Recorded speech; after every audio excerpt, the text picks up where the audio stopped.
Welcome. It's Sunday Night Shine Time. I am your host, Nick.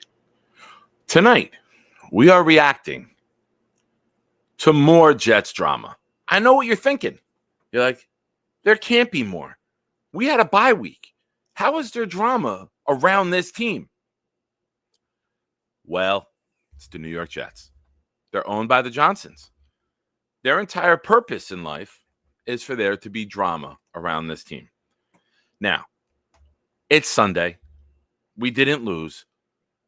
But we're all going to win right now because we get to listen to the fabulous, proud NYJ fan rap performed by the one, the only, Blitz BK. It's not Thursday. It's Sunday. But I love this shit. So you're going to hear it every day. Good evening. Welcome to Thursday Night Throwdown. I'm your host, Nick.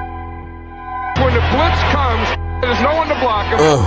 It's 10 o'clock, get ready for the showdown. 9 toes down, Nick, ready for the throwdown. We proud Jets fans, we don't play with them pronouns. Best roster in the league, we playing with the pros now. They tell us slow down, call us delusional, call us losers as usual. But this season will be beautiful. Shotgun with you know who, but run it instead. Lad Hall hit the hole hard. That's what she said. Ground and pound like it's 2010. The chat, we got many friends. Johnny wearing hats for super chat and watch him breathe again. Nick put the link so Bobby can call and speak again. Bonesy get the blunt, I got the weed and pens. We speaking green again. Jets news like it's CNN. A-Rod and Charles growing man, it's like we seeing twins. Feeding tins, pounding on these bleeding fins. Week 14 and 18 when they needing wins. They ain't seeing them. We run the ball and play defense. This is AFC hell where other teams repent. Ladies and gents, welcome to MetLife. This is Jet Life. We bleed green, this our best life. We just nice. Let's say what's up to everyone. Dark Soldier's here. Johnny's in there. We'll cut it after Johnny from now on. Much love to Johnny. Much love to Johnny. Let's say hello to the fantastic group of characters that we have in the chat tonight. We start off with the man who, he's in his prime right now. I don't know if he can be topped. I don't know if he put spyware on my computer, but as soon as I set up a stream, Stack knows. He always knows. He's here early. He's here during. He's here after. He's always here. God bless him. Thank you, Stack. Appreciate you. The man who's always a close second, but number one in your hearts, Tom Ace. Oscar, I am your host, Nick. Got you, buddy. That's 2 within 3 minutes just for you. My daughter's here. Hi, Sophia. My dad is pretty cool, guys. You should like. That means you have to like the stream, like immediately. Adirondack Flag Guy is here. He's in agreement. Your dad is pretty cool. My favorite name in the history of the New York Jets is JoJo Townsell. This is either Adam or Knob with a burner, or my day is made and the actual JoJo Townsell is watching the chat. This is amazing. I don't know what to do. JoJo, I hope it's you. Please be you. I'll post a link a little later. Please call in. Thank you. K Brock is here. No, Love Bites is here with a Noel emoji. Breaking news. There's new emojis. There's a new Addison emoji. The Rogers Puff Dad is gone. There's a new Addison emoji. Enjoy that. And we have a Curtis Martin emoji now. We're getting rid of recycling some of them. I got yelled at for taking out the Bobby Orange chair. I wanted to cycle them a little bit. The Bobby celebrity is still there, but the orange chair is gone. Clancy was furious about that. But I thought if you're going to replace the orange chair, let's upgrade and go to Curtis Martin. From one legendary ass holder to one legendary set of legs. I thought it was nice. Alan's here. If you rearrange the letters in Alan's name, it comes to Lions fan. Alan, thank you for watching. Addison is here, out to dinner. Enjoy, my friend. Oh, it's Puff Addy. I changed it to instead of Puff Daddy because we don't want anything affiliated with No Diddy. And I know Addison lives out in LA, so we got to be very careful not to confuse the two. So Puff Addy is the new emoji. Enjoy that. Jay Quest is here, proud to be a Shiner. If you're asking what that is and you're new to the channel, first off, welcome. Secondly, please subscribe, like the video, and when gifted memberships come out, maybe you'll be gifted one. Also, feel free to join and follow the instructions scrolling on the bottom. We have a private Discord for the paid members of the channel. It's a ton of fun. They're playing poker now till 5 in the morning on one of the apps in there. Bobby Midnight has been on an absolute tear the last couple nights, and if this was real money, Bobby could buy the Jets from Woody Johnson. Boomtown is here. Good evening. That is all. That will be Boom's last comment in the chat until what did we learn? Clancy's here. Yep, I knew it. I know. We need it back. I got to find the picture. I think I deleted it. I just have to re-Google. I tell you what, we are 6 because some of Board Fat's memberships and some that I gifted the other day didn't go through with YouTube and we got refunded. So we didn't hit the new threshold. So to make up for that, I'm going to buy 2 tonight. I'll buy 1 now to get us kicked off. And that went to Ryan Takat, like Method Man. I'm going to say it that way. Ryan, thank you. There's 1. If we get 5 more, I believe we should be able to add a new emoji tonight so we can add it right back. And then basically it was never gone. All right, it's hitting. Good. That's what she said. Let's say who else is here. We got boom. 3 siblings. Jay is here. Jay's been a little poker addict too lately. Clancy as well. Holy smokes. Board Fat 34. I wonder if it's any relation to Board Fat 31. Or you like Bobby? Have you been booted off of YouTube so many times you just have to keep adding 31, 32, 33, 34? Board Fat, you are the man. That calls for one thing and one thing only. And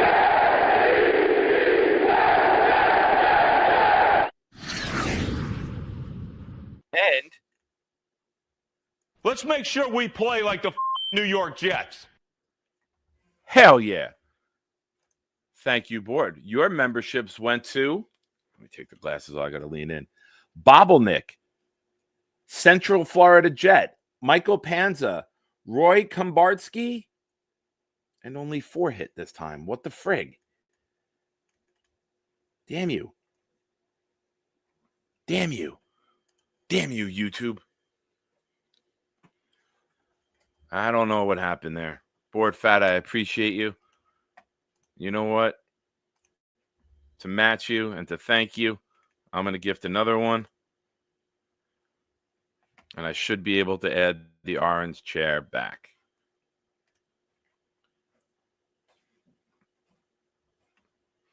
Oh, my YouTube's working a lot better since I switched to Microsoft Edge.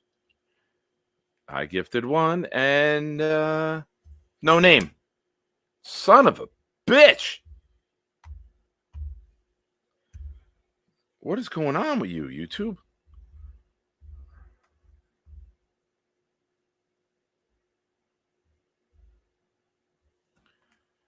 You're pissing me off, YouTube.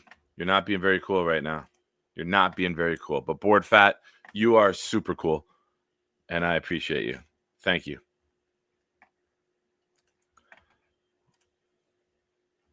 All right, let me catch up with the chat here. Boom, boom, boom. And I just checked it. We were 10 away, not 6. 10 away. Some more must have gotten taken off and expired. The gifted memberships expire. And it must have timed out. So it refreshed today around 4. Mess is in the house. The one, the only, Mr. 40K.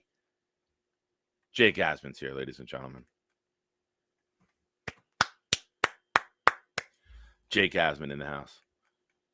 Not a lot of shows can say that in the chat. This one can. This one can. Jake's a loyal viewer. Jake loves hanging out in the chat with you freaking shiners. You Asmaniac shiners.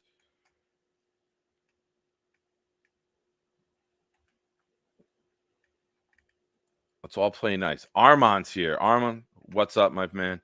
Happy birthday to your mother, Armand. Happy birthday to Mrs. Armand.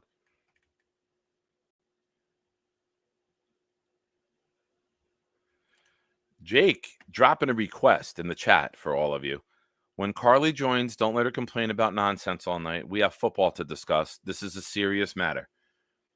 Well, Jake is a very loyal viewer because he knows it's always serious on this show, and all we discuss is football. Right? Everybody agree? Yeah, it's very serious. Oh,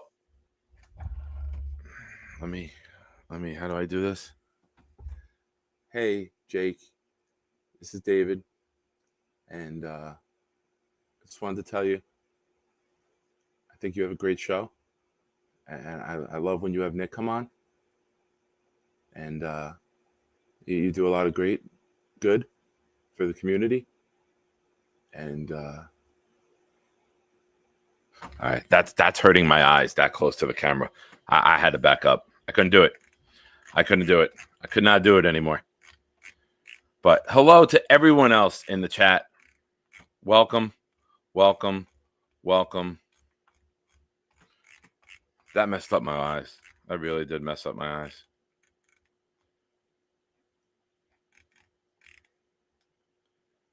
Closer. Boom, I couldn't get any closer with the table. I couldn't get any closer, man. I'm sorry. I'm sorry. Please forgive me. I don't know if it's the first. But it's Alan's complaint. There will be more. I can guarantee you there will be more complaints from Alan if he is in the chat. Somebody had a comment. I scrolled by and missed it. I missed who it was by, and then the browser refreshed. Even if, and I thank all of you for being shiners who are here, the algorithm will still give it to people who aren't. There's a lot of members of the channel who are not.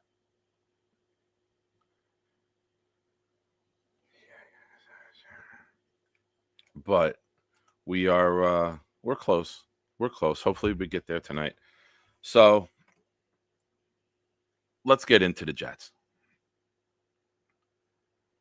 Why can't there just be a day where we wake up and there's no news and there's no drama and we don't have to worry about what new hit piece is coming out, what new slander story is being dropped, and we can just look at our team and say, all right, they had the bye week.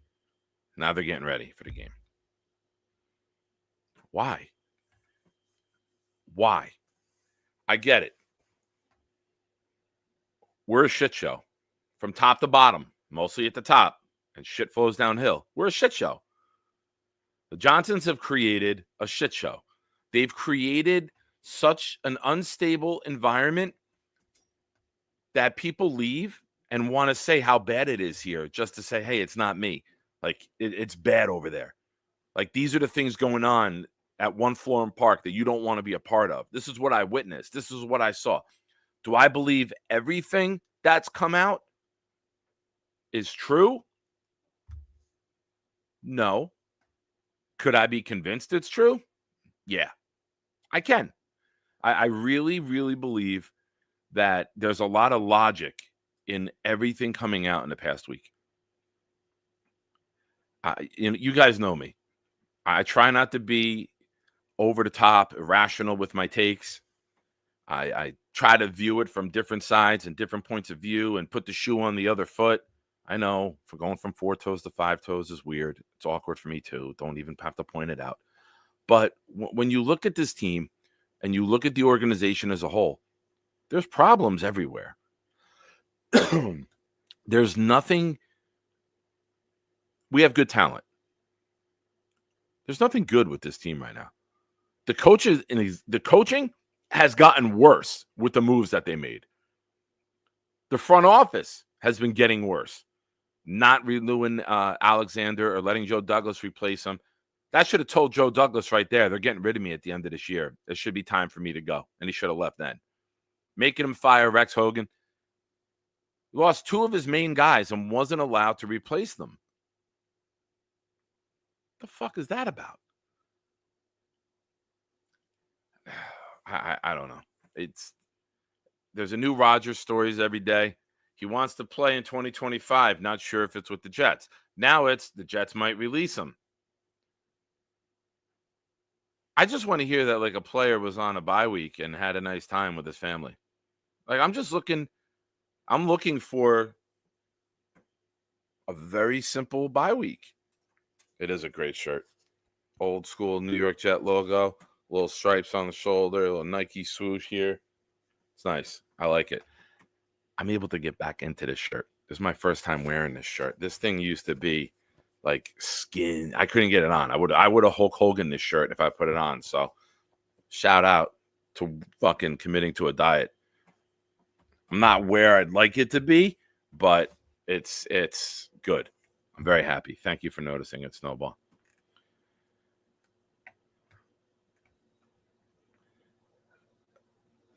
The Jets have to find a way, if the Johnsons want to, and I don't think they do, get out of the drama lane. Get out of the Cowboys category. Get out of the Daniel Snyder Redskins category. Be a football operation that works in silence, that doesn't care about headlines. It cares about results on the field. Get a coaching staff that doesn't care about making great quotes in the media like Rex. Find me a quiet, humble guy whose only job is to make the team better on the field. You don't have to sell this team. You know what will sell this team? W's. Wins. That's the greatest sales pitch, to have people purchase tickets and merchandise. Win. And then do it again. And then do it again. Be a winning program. Be a winning team.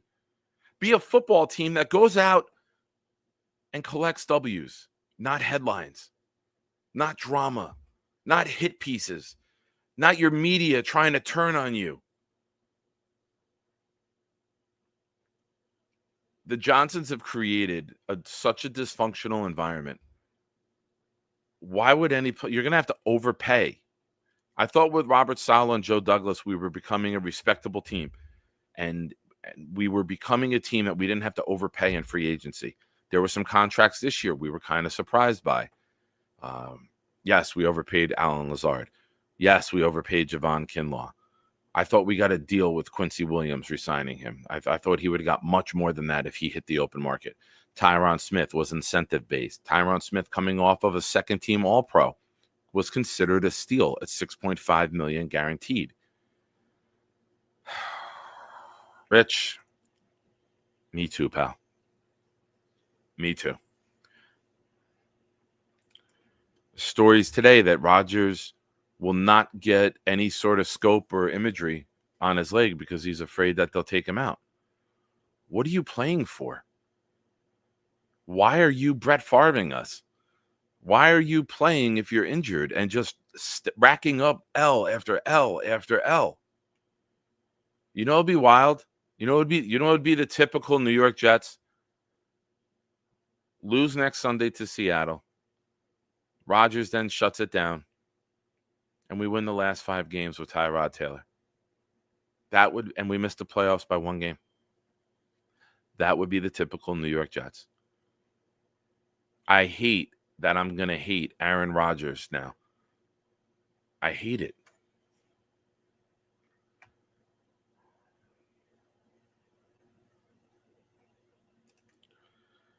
Yeah, Clancy. Out of spite, I would not let him get it. I don't want to see this man's name with more than 4,007 yards in our record book. You know how you get 4,000 yards? You throw the fucking ball downfield. He can't do that. This offense is putrid. The play calling is putrid. The audibles are worse than anything. And you know what? Rodgers changes so many plays and changes so many routes. We don't have a true read on what Todd Downing is as a play caller because every single thing is changed. He can't.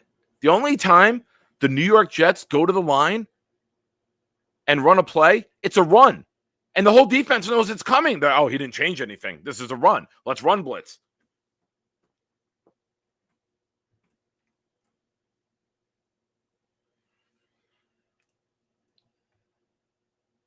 I'd rather Rodgers break the records than Fitzpatrick, who has a few of them. Would you? I don't know. Rodgers is going to burn this place to the ground when he leaves, and I'm looking ahead with it, and it's going to be this gets shit talked, and it was a mistake that I went there. I don't know. Fitzpatrick won 10 games. I don't know if I'd want him out over Rodgers 1 year. If we were winning, I would take it. If we went 10-7, got knocked out in a wild card, I would be okay with it. But now, with this, with not throwing the ball downfield and how disgusting he looks as a quarterback, I don't agree with that, Jake. I respect your take, as always. You know that. But why would I want Rodgers to just accumulate stats at this point to get into our record book? It would be more of a slap in the face to us as fans who care about this organization, care about the fan base and one another, and treasure whatever shitty records we do have for individual performances.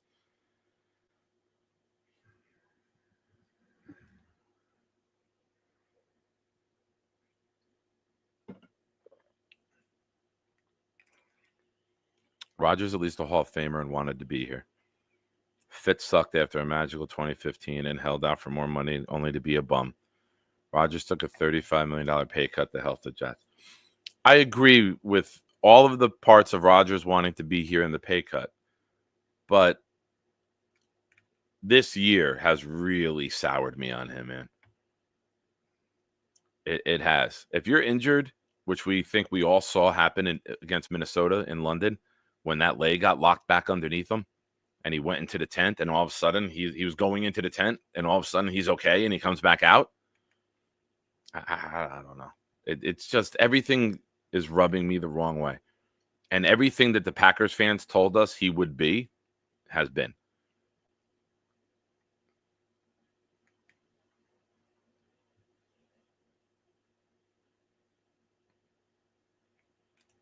Tom with a comment. He also committed to be here and bought a $20 million home. Think he had the best intentions in mind initially. Yes, agreed. He did. Then he got injured.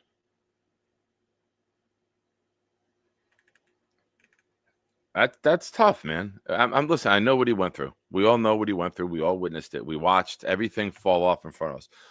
I want to thank the 62 of you that are watching right now. I appreciate you guys for tuning in. If you would be so kind, hit the like button.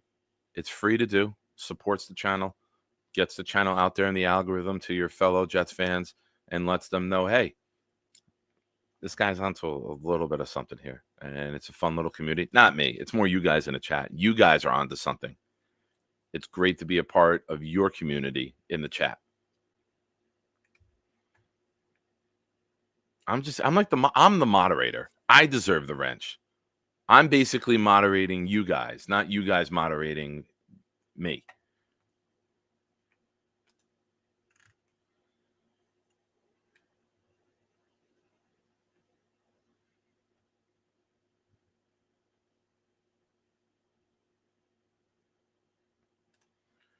Rick Kent, the great Rick Kent.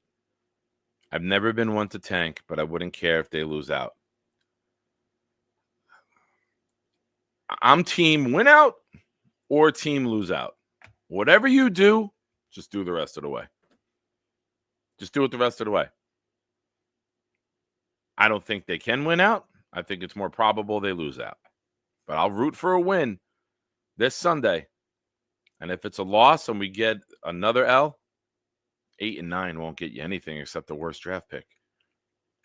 At that point, you just hope nobody gets seriously injured that carries on to next season and they miss more time the following season. That's the main thing at this point, man. You don't want anyone to get any of the serious injuries that will make them miss part of 2025. As of today, the New York Jets are 7th. They have a 508 against winning percentage. I actually checked it out before. Let me pull that up for you on the great Tankathon. Never thought we'd be doing that before Thanksgiving, but go Jets.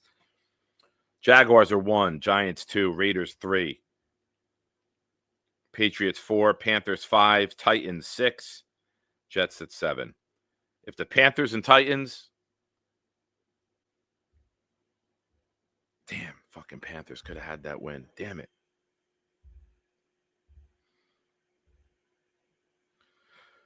So Carolina, Tennessee, the Jets, and Cleveland are all 3-8. The strength of schedule, which is the tiebreaker.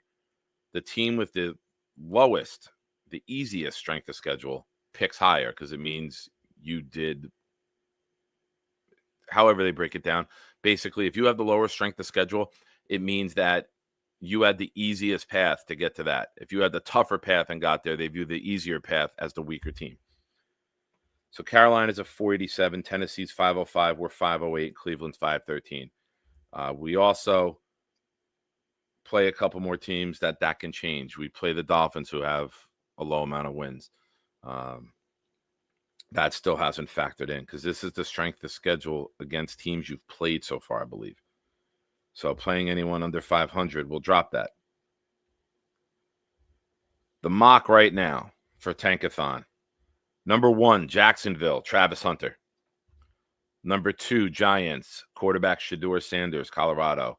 Raiders at number 3, quarterback Cameron Ward from Miami. Patriots 4, offensive lineman Will Campbell from LSU. Panthers at 5, Mason Graham, defensive lineman from Michigan. Tennessee 6, Teteriah McMillan, wide receiver from Arizona. And 7th, cornerback Will Johnson from Michigan.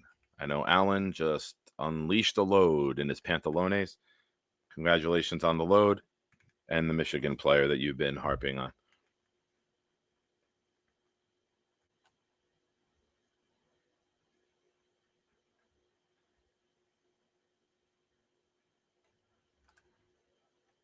It's the strength of schedule for the whole schedule. All right.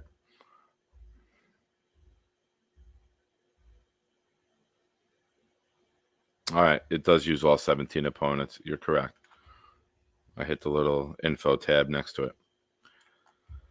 So, as fun as it is, I got you, Jay Quest. Thank you for the correction, brother. As fun as it is to talk about the draft picks, because we all believe that the draft pick can change the organization. It's what we believe in as Jets fans. It's the hope that we cling to every year. It's why Jets just stands for just enter the selection. It's all we care about. From October, November, till it gets here. We will love the draft more than probably any other fan base because we have eternal hope that that draft pick will be the one that helps change us. But this year, there's a lot more important decisions that need to be made rather than just a number 1 pick. We need to figure out who is making that pick. We then need to figure out who is going to be coaching these picks. We then need to figure out what scheme are they going to run and what players would fit that scheme. Before that, we have to figure out what free agents are being let go, what free agents are being retained, and what free agents are going to be brought in to fit the new schemes. So there's a lot to do before I think we can get any accuracy with a mock draft. But it's fun to do. We all do them. I do like a 3 or 4 round mock every night before I go to bed. It just helps clear my brain.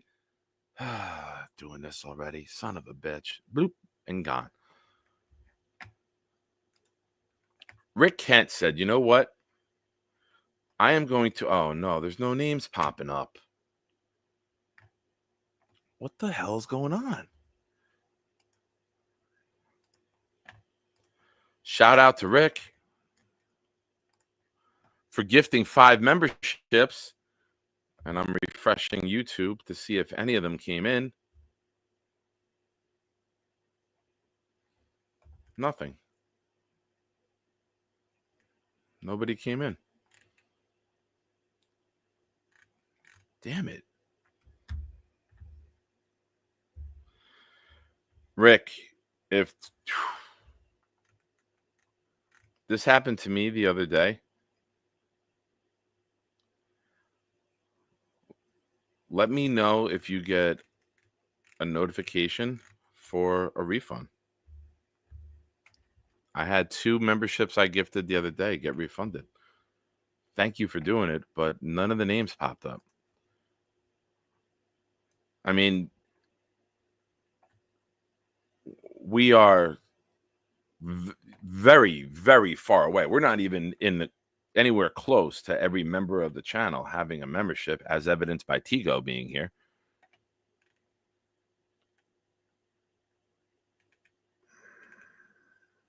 Nobody got one. Son of a bitch.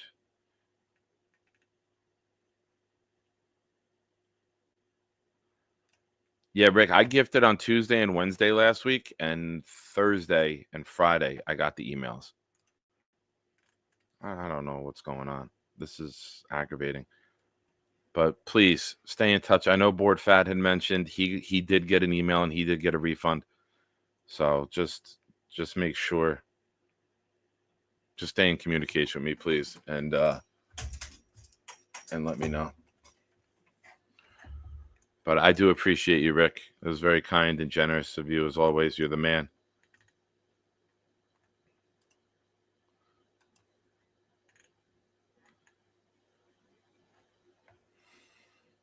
Damn, that sucks. You know what, man? I'm gonna contact them tomorrow. Because I mean, there's hundreds and hundreds and hundreds of people that do not have memberships.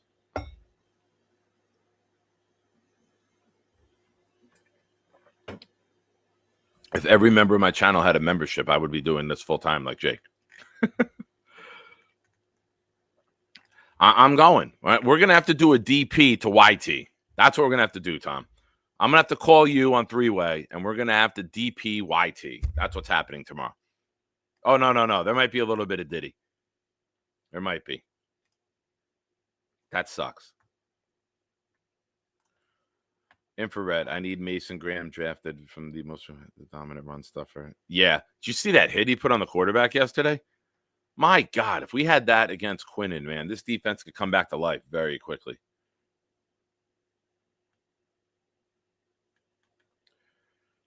Oh, let's have fun with this for when he catches up. Hey, Jaden. Screw you, pal.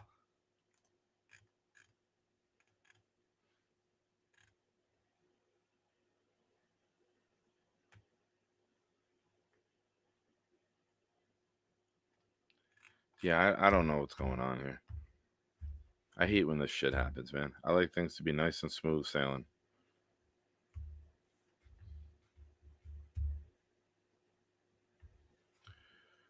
Shout out to the 2 of you who've joined the channel since the show started. I do appreciate you for that. Sharon coming in with no KY tonight, baby. Sharon, turn your freaky down. This chat's about to go crazy with comments like that. Tigo has a very good point. Tigo, you can screenshot that video or screen record that video and make that your ringtone, because I've never said it before and I will never say it again. Very good point. YouTube knew I was going to get one of those memberships and said, fuck no. Very well done.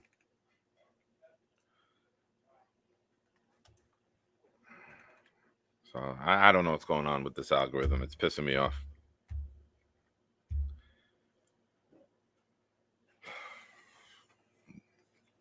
I would love Mason Graham. I think as long as you don't go hire a head coach, that runs a 3-4, Rex. I think having Mason Graham and Quinnen Williams in the middle of your defense with JJ and Will is a very, very nice front four. That's the type of front four that gets you back into that top 5 very quickly. Now, if we lose out, it could be in quarterback range. Could be in range for a quarterback. I don't know if Tyrod Taylor and Jordan Travis make me pass on a quarterback.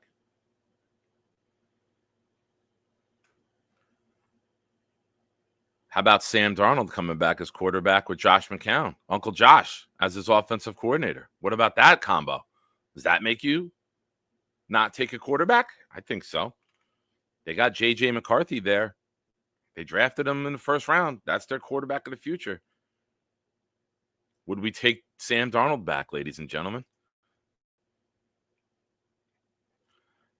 David being a member of the channel for 6 months. David, thank you. Happy Thanksgiving, Dad.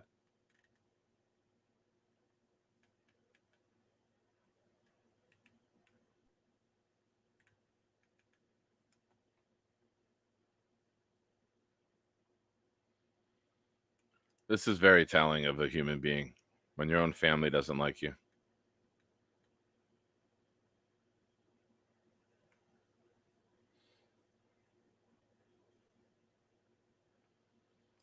Tigo, I'm going to counter this.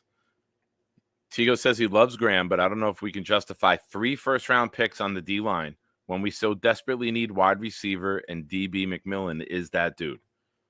All right. But now it would be 2 first-round picks on cornerbacks, or 2 top 10 picks on cornerbacks, and 2 top 10 picks on wide receivers. I'd rather have 3. Actually, it would be 4 first-round picks on D linemen. Will, JJ, Q, and potentially Graham. I would rather that combination than Sauce and another corner. I would rather have the D-line. This defense was at its best when the D-line was elite, and you see the D-line's fallen off, and so is this defense.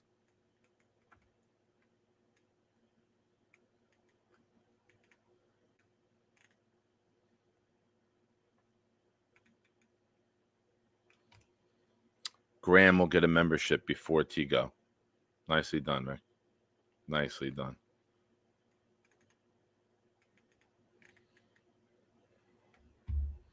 It's the Rams and Eagles, I think. Is it the Eagles? Right? 13-7 Eagles right now. You know what? The Eagles have been awful early in the game. And then they'll score 4 touchdowns on 4 straight drives.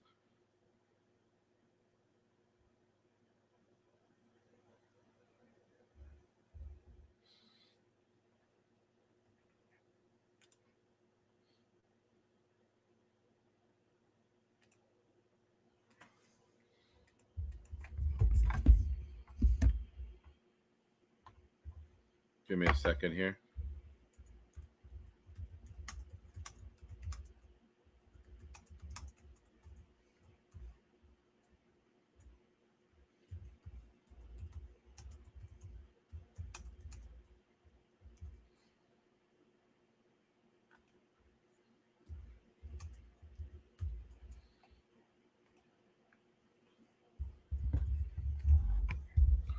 There we go. There's a poll up in the chat right now. It's not that one, Tom Ace, so calm the fuck down. Would you take Sam as QB and Uncle Josh as offensive coordinator?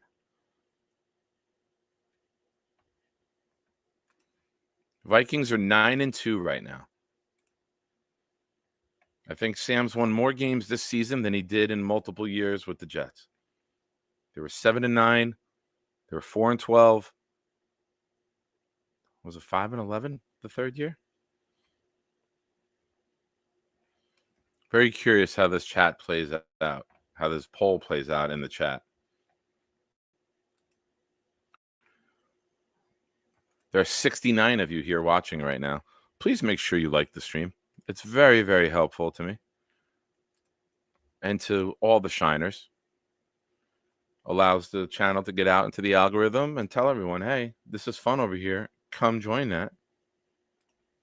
How about meow?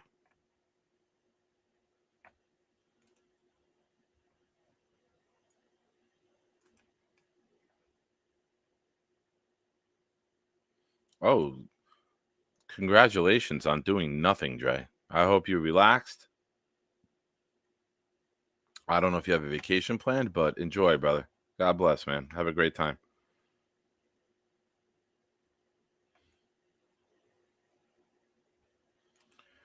Love bites. Don't take a QB this upcoming draft. We need to beef up both lines. If we get a top 5 pick, we need to trade down and also play the 2025 season with Tyrod and Jordan. Okay. This is 2 comments in a row between Love Bites and Harlan, excuse me. That says we still need O linemen. We have 4 linemen locked in for next year. Olu, Simpson, Tittman, and AVT are all locked in for next year. I don't think Moses comes back. New regime. Why stay here if it's a rebuild, right? He's a veteran. Could probably go back to Baltimore with our luck. Go back to where he's comfortable. Go back to where it was successful in the run game.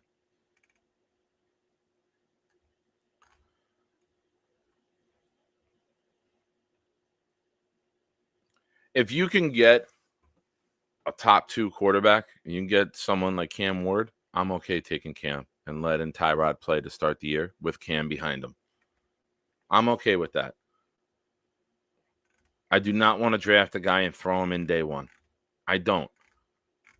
Sometimes you can sit for 4 or 5 weeks even and then come in like Drake May if someone gets injured. We all know Tyrod Taylor gets banged up a little bit here and there. I would be perfectly okay with that. However, a new regime might not love one of the quarterbacks. A new regime might look at the entire situation and say, let's make the roster better so that when we go get a quarterback in year 2, they can come in and succeed. Maybe you trade back, you stockpile picks, you get more 1s and 2s this year and next year. If we end up at 3 or 4 and our quarterback is gone that they love, don't pick a guy that you don't love. Make the team better as a whole, top to bottom. I'd be all right with that. We learned with Zach and Sam. Sometimes taking the second quarterback in the draft doesn't work.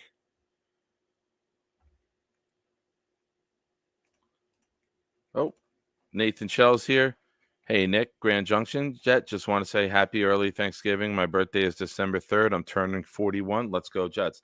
Nathan, God bless you, man. Happy Thanksgiving to you as well. And a very happy birthday to you, brother. Enjoy. What's up, Jerome? Thank you for popping in.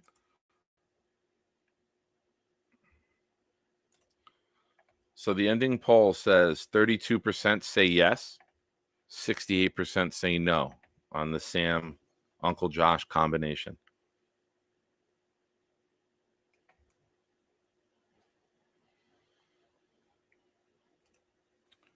The great Green Bean chiming in. And me and Green Bean on the same page. Lose out, get as close to number 1 overall, and trade that shit to whoever wants a QB, complete the O-line, and go from there. I am very, very big on I was just saying that, Bean, probably as you were typing. Thanks for watching, brother. I appreciate you. I would definitely trade out. If you're queued on one guy, I'm not sold. I like Cam Ward, but he needs time. I would very much agree with this. Beef up. Go get Graham. If you think one of the big tackles, one of the top 2 guys, the kid from Texas and the kid from, I forget the other school. Give me a second.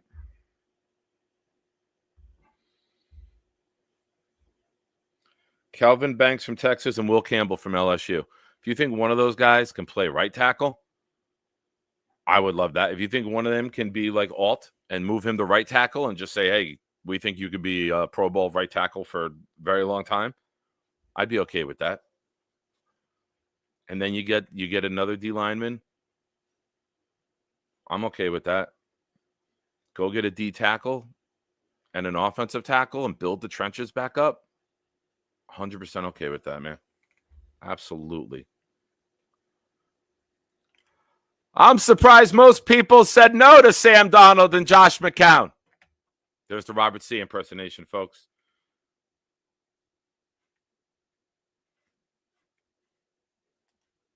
Thanks, buddy. Oh, Jaden saw it. Jaden caught up. I know. I don't think I nailed it the other day, but I'm a little off with it. I got to get more into the nasally. It's the projection is on, but the back end isn't correct. But it's close. It's very, very close. Robert C., the impersonation I'm working on for you. I'm spending a lot of time on this. And I don't want to drop it until it's perfect, but I thought I may have had it.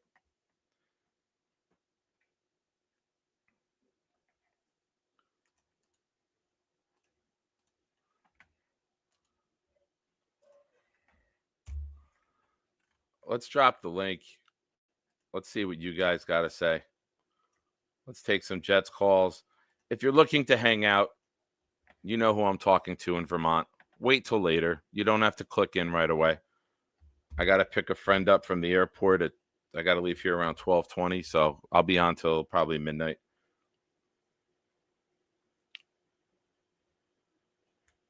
So if you're looking to hang out, just wait a little bit. For the rest of you, you got some takes you want to drop. You got some points that you want to make. You got an argument you want to have. Let's do it. But before we start all that, and please forgive me, please remove your hats, stand as we pay tribute to the great Robert C., courtesy of my request on the legend Bobby Midnight Show. I'll be right back. Ready? Oh, everybody mute yourself. Mute yourself. Light of dawn's early light. What's so proud that we hail? We're so gallantly streaming, and the rocket's red glare, the bombs bursting in air, gave proof through the night that our flag was still there. Oh, say does that star-spangled banner yet wave for the land and of the free and the home of the brave. Yeah. Hell yeah. I'm back in the proud MIJ chair. Shout out to Robert C. Ladies and gentlemen, I don't want to waste any time. I want to get this caller on as fast as possible because much like most of my diets, we don't know how long his internet's going to last. Ladies and gentlemen, let's bring in Ricky. Hey, what's happening, Nick? How are you, sir? I'm okay, not bad. Hanging in here, kind of relaxing. I myself also have a bunch of time off right now, unexpectedly, but I've been sitting down and watching a bunch of film and really digging into some of these prospects. And while I do like Mason Graham, you know, he's unquestionably probably the top defensive tackle. I don't think he's the best run stuffer in this class. So if it was me picking where we're picking now, I would probably take Will Johnson since we have Reed on the way out the door. And then get Tyquil Williams in the second, defensive tackle from Ohio State, who is the best run stuffer in this class. And so that's probably the route that I would go. Okay.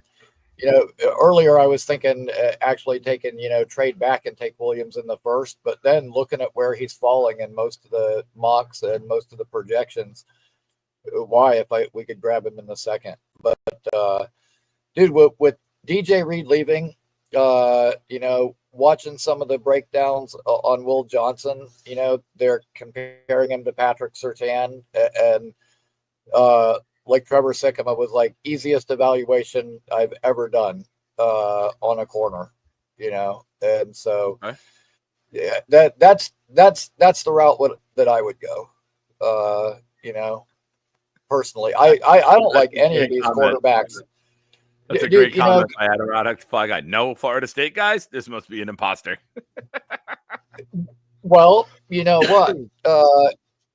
Or we could take Mason Graham in the first and then get Azariah Thomas from Florida State in the second round, who's like a 6'2" corner with like freakish speed and length, kind of like a Cromartie type.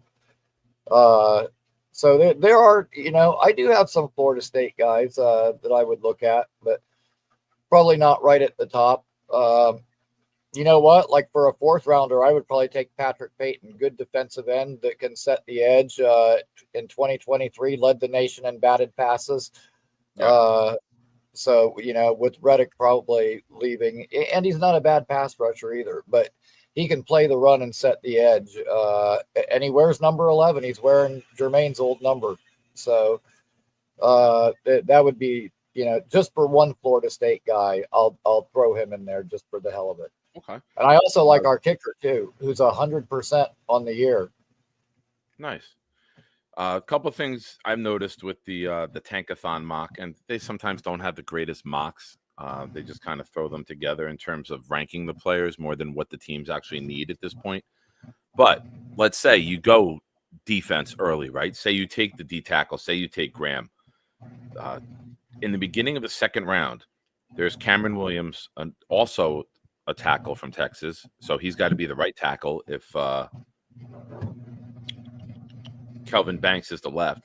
You got Josh Simmons from Ohio State. You got Emory Jones from LSU, and with him playing opposite of Will Campbell, you got guys who are right tackles who should be, and then you got Wyatt Millum from West Virginia. You got some guys in early round two. You got Donovan Jackson, interior lineman from Ohio State. You got some guys in early round two area that could play right tackle. Right. I do like Simmons. I haven't dove into the offensive lineman real deep yet. Okay. That's probably next on my docket, but I do like Simmons. He's one of the few guys that I have looked at so far. I look at Bean's comment. Just get better in the trenches, right? Like, just get better in the trenches. Like, I want a team that can, with Brees and Braylon, you got to be able to pound the rock better. You have to. And I mean, some of it comes with the passing game, because when there's no fear of the ball getting thrown downfield, the defense can tighten up, they can compress, and that's where teams get better. Why do teams get good in the red zone and down at the 5-yard line? Because you don't have to worry about someone throwing downfield. Everything is in attack mode in front of you. And that's the way our offense is playing right now, because everything's quick pass Conklin, quick pass Garrett, quick pass over the middle, dump out to the flat to the running back. There's no ball downfield that the safeties have to be afraid. They're playing one way, and it's forward. Yep. It's tough to put 10, 12, 14-yard, 14-play drives together multiple times in a game. Sometimes you got to strike from 70 yards, and we haven't. Absolutely. Yeah. I mean, it's almost like other teams can play red zone defense the whole field, because we're not throwing it down the field at all. It's dude, you know what? It almost reminds me of like Chad Pennington post injury, where guys are just sitting on routes because they know it's not going downfield. It reminds me very much of that. Like, give me one play out. Yeah. And just throw the fucking ball 60 yards. And early in the game to let them know, hey, we can do this. Or 50 if you can't do 60. Tag me in. I'll throw it 60 yards. Most of you guys have seen me throw. Let me run one play, fake it to Brees, and just throw it as far as I can towards the sideline and let the safeties go, holy shit, they're going to spread it out this game? Damn it, everything we saw on film all week was short. Do something to open up your offense. You can't run in the NFL if safeties are constantly flying up with no fear of getting beaten behind over the top. You can't. You cannot be successful. Sure, you might be able to get a first down or two, or not if you're the Jets for the first 4.5 fucking drives like we saw last week. But you got to do something to make them play on their heels. You have to do something with how big, fast, strong, and missile-like these linebackers and safeties are. You have to do something to freeze them. You have to do something to make them guess. You have to do something to make them step in the wrong direction. When did we finally do that? Shout out to Green Bean. Kenny Yeboah's fucking touchdown. 3 tight ends. Oh, they're running. Fake to the left. Roll back to the right. Wide open for a touchdown. Why? You caught them off guard. You did something you haven't done. You did something that wasn't on film. You did something that wasn't just an easy drop back, quick pass. You actually moved the defense, got them going in the wrong direction, came back and said, holy shit, wide open, dumped it off, touchdown. That's how you operate an offense in the NFL. And I feel that play wasn't routes being changed by Rodgers. That was the original fucking play call. Why not do more plays where the play call is called and you fucking run it? You can't change routes every time and just say, oh, the offense isn't working. Now, you know what works? Call the play, run the play. Let's try that one drive. Just one drive. Not even the whole game. One fucking drive. Right. I'm really hoping that some of the lack of downfield passing has to do with Rodgers being hurt. You know, I think that plant leg is injured and maybe that's contributing to some of that. So hopefully he gets healthy over the bye and that won't continue down the stretch. If it does and it's a matter of he can't throw the ball, then maybe he should get benched because Tyrod can still throw a deep ball. So, you know, I don't want to get too far into that whole thing and get pigeonholed with that, the whole Rodgers being benched thing. Like, I think a lot of that report was bullshit. And I think we'll know on, you know, if Rodgers trots out there against Seattle, then we'll know it was bullshit. And if he doesn't, then we'll know they had it right on the money. Because now there's nobody left to block Woody from doing what he wants to do, if that's truly the case. But I think that was bullshit. I think that was all overblown. But yeah, I mean, hopefully we'll be passing it down the field more, you know, going down the stretch. I wish Rodgers could get healthy, you know, maybe redeem himself a little down the stretch. The story of him as a Jet, Ricky. That's been the story of him as a Jet. And real quick before we change topics, Robert C., this is as bad as this year has been at 3-8.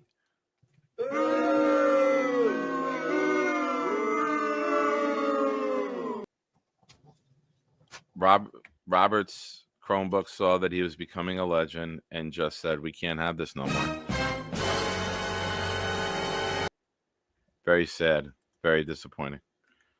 Well, as you can see, my Chromebook is still working. I'm on it right now. So mine still supports StreamYard. But StreamYard's been weird, man. Like, I was on a call. God, was it this morning? This morning or yesterday? Like, I was in the middle of a call talking, and all of a sudden I got like a pop-up window from StreamYard, like new update available, update now. And I couldn't get rid of it. So I clicked on it. It gave me the update. And then it went to my StreamYard thing. Like I was about to start a show and it just completely booted me from my call. And I ended up having to call back in. But yeah, StreamYard's been kind of weird the last 24 hours. Yeah, YouTube's up there too with this membership shit that's going on. I'm pretty pissed off about it. Yeah, I was about to say we couldn't see the names here in the chat either when Rick gave those out earlier. Yeah, I don't know.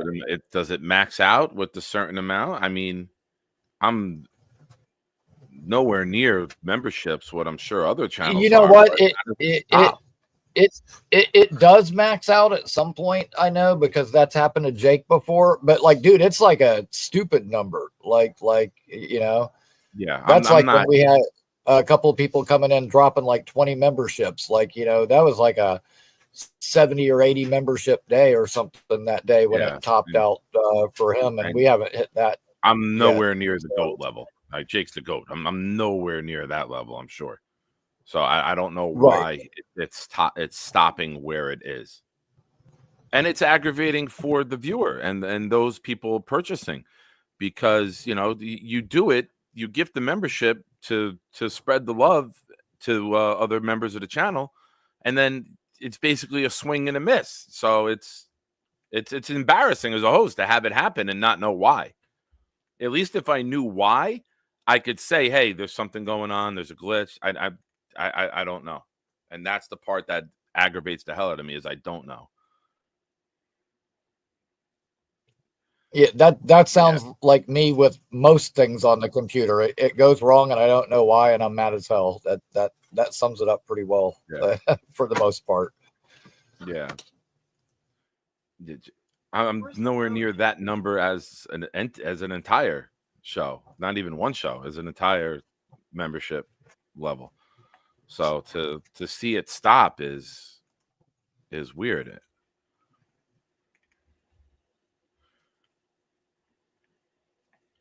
Say something. Okay, yeah, I'm still here. All right, I didn't know. I was reading Jake Asman's comment in the chat, trying to jinx me over there. The Ricky Wi-Fi is actually working right now at the moment, probably because it's late at night. Thank goodness, knock on wood. But I don't know, man. All I can hope for is, like I said, we can get healthy over this break and play better down the stretch. Yeah, and we're getting to the point of the season where you just hope, I said it earlier, nobody gets injured that would roll into next season, right? You don't want that useless injury in a meaningless game that throws somebody off and sets them back going into next season.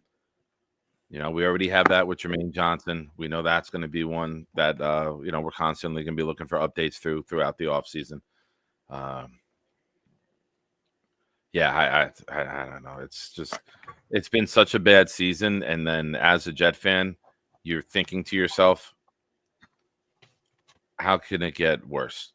Because whenever it rains, it pours with this fucking organization. And that's the thing. Oh, I never say that, because it can always get worse. Like, I've learned not to say that. Like, what else can happen? Because there's always something.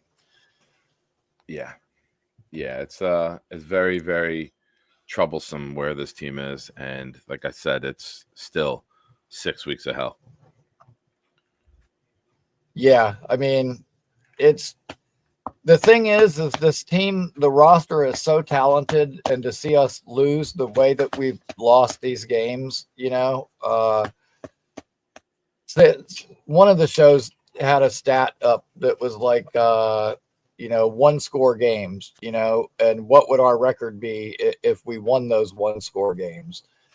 And it's like, yeah, you know what? That pisses me off so bad, like losing by 3 or losing by 2 points or something, especially at the end, especially like the way we lost the last game, with 2 minutes left to go, we shouldn't have the other team march all the way down the field in like 76 seconds and score a touchdown. And I don't ever want to hear Sauce say, oh, the team might have given up passes, but I personally didn't do it. Yeah, you did.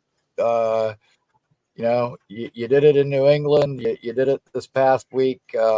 And it's not just the fact that he's giving up passes. Like, he might give up 2 passes for 40 yards, but if one of them is a 38-yarder, with a minute left that costs us a game, it's situational football.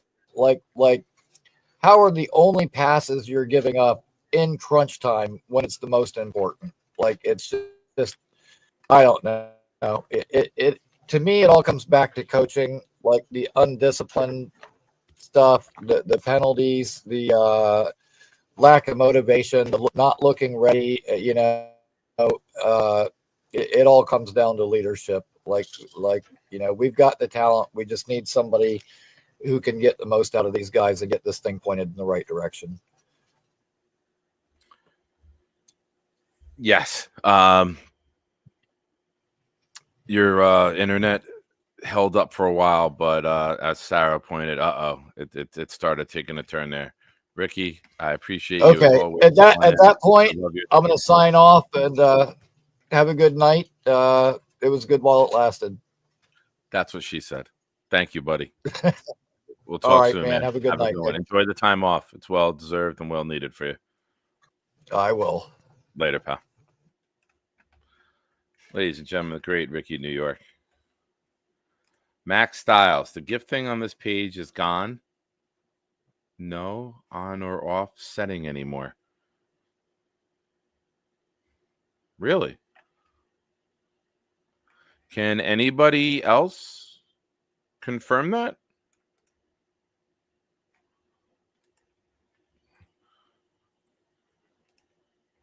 Let me see if we can take a look here.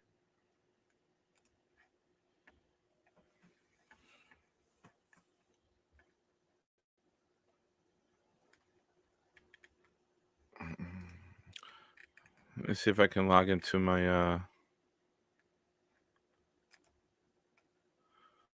oh, let me change accounts. There we go.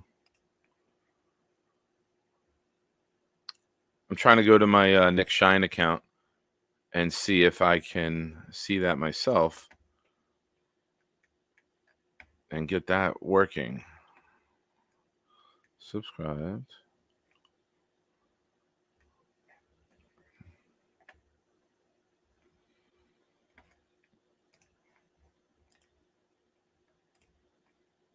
"69 of you have liked the show so far. Thank you."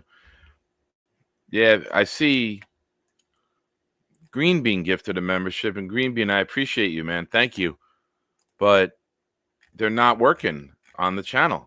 It's like I hit a certain amount and they just froze, and then it stops reading names. So I appreciate you for doing that. I love you, buddy. Just keep an eye out. You should get a refund in the next day or two. You should get an email from YouTube about a refund. I don't know why. Rick Kent gave 5, nothing. Board Fat gave 1.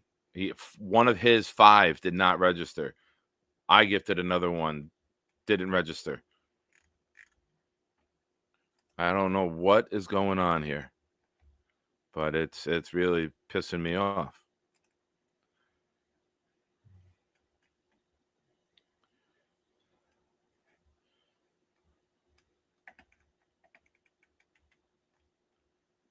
Yeah, I don't fucking know.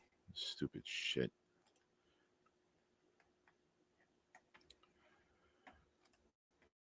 Oh, Lord, help me. Give me patience, Lord. Thank you. Oh. Yeah, that's my luck, Stack. That's my luck in life. That's the lottery that I win.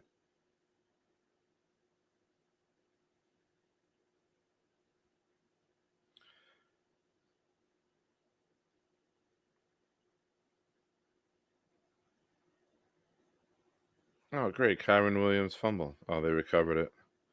Barkley rushed for 70 yards. Good for him.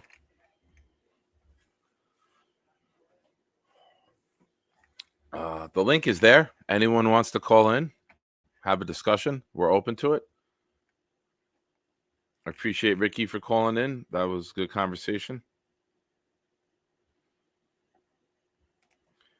Hey, calm down, Kyle. What do you think? This is South Park with the Linksys router? I know what you're doing. It took you an hour and 9 minutes to finally mention South Park, or maybe you did another comment and I missed it. Yeah, I will be reaching out to YouTube tonight to find out what the hell's going on. This ain't right.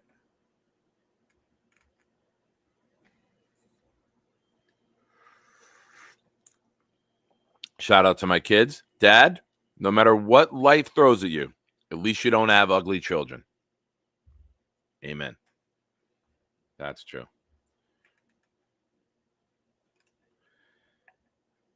No, Stack, it's happening when I get to a certain level. When I get to a certain number, it seems like it's stopping at that point, and I don't know why. I don't know why. There's no setting or anything with it.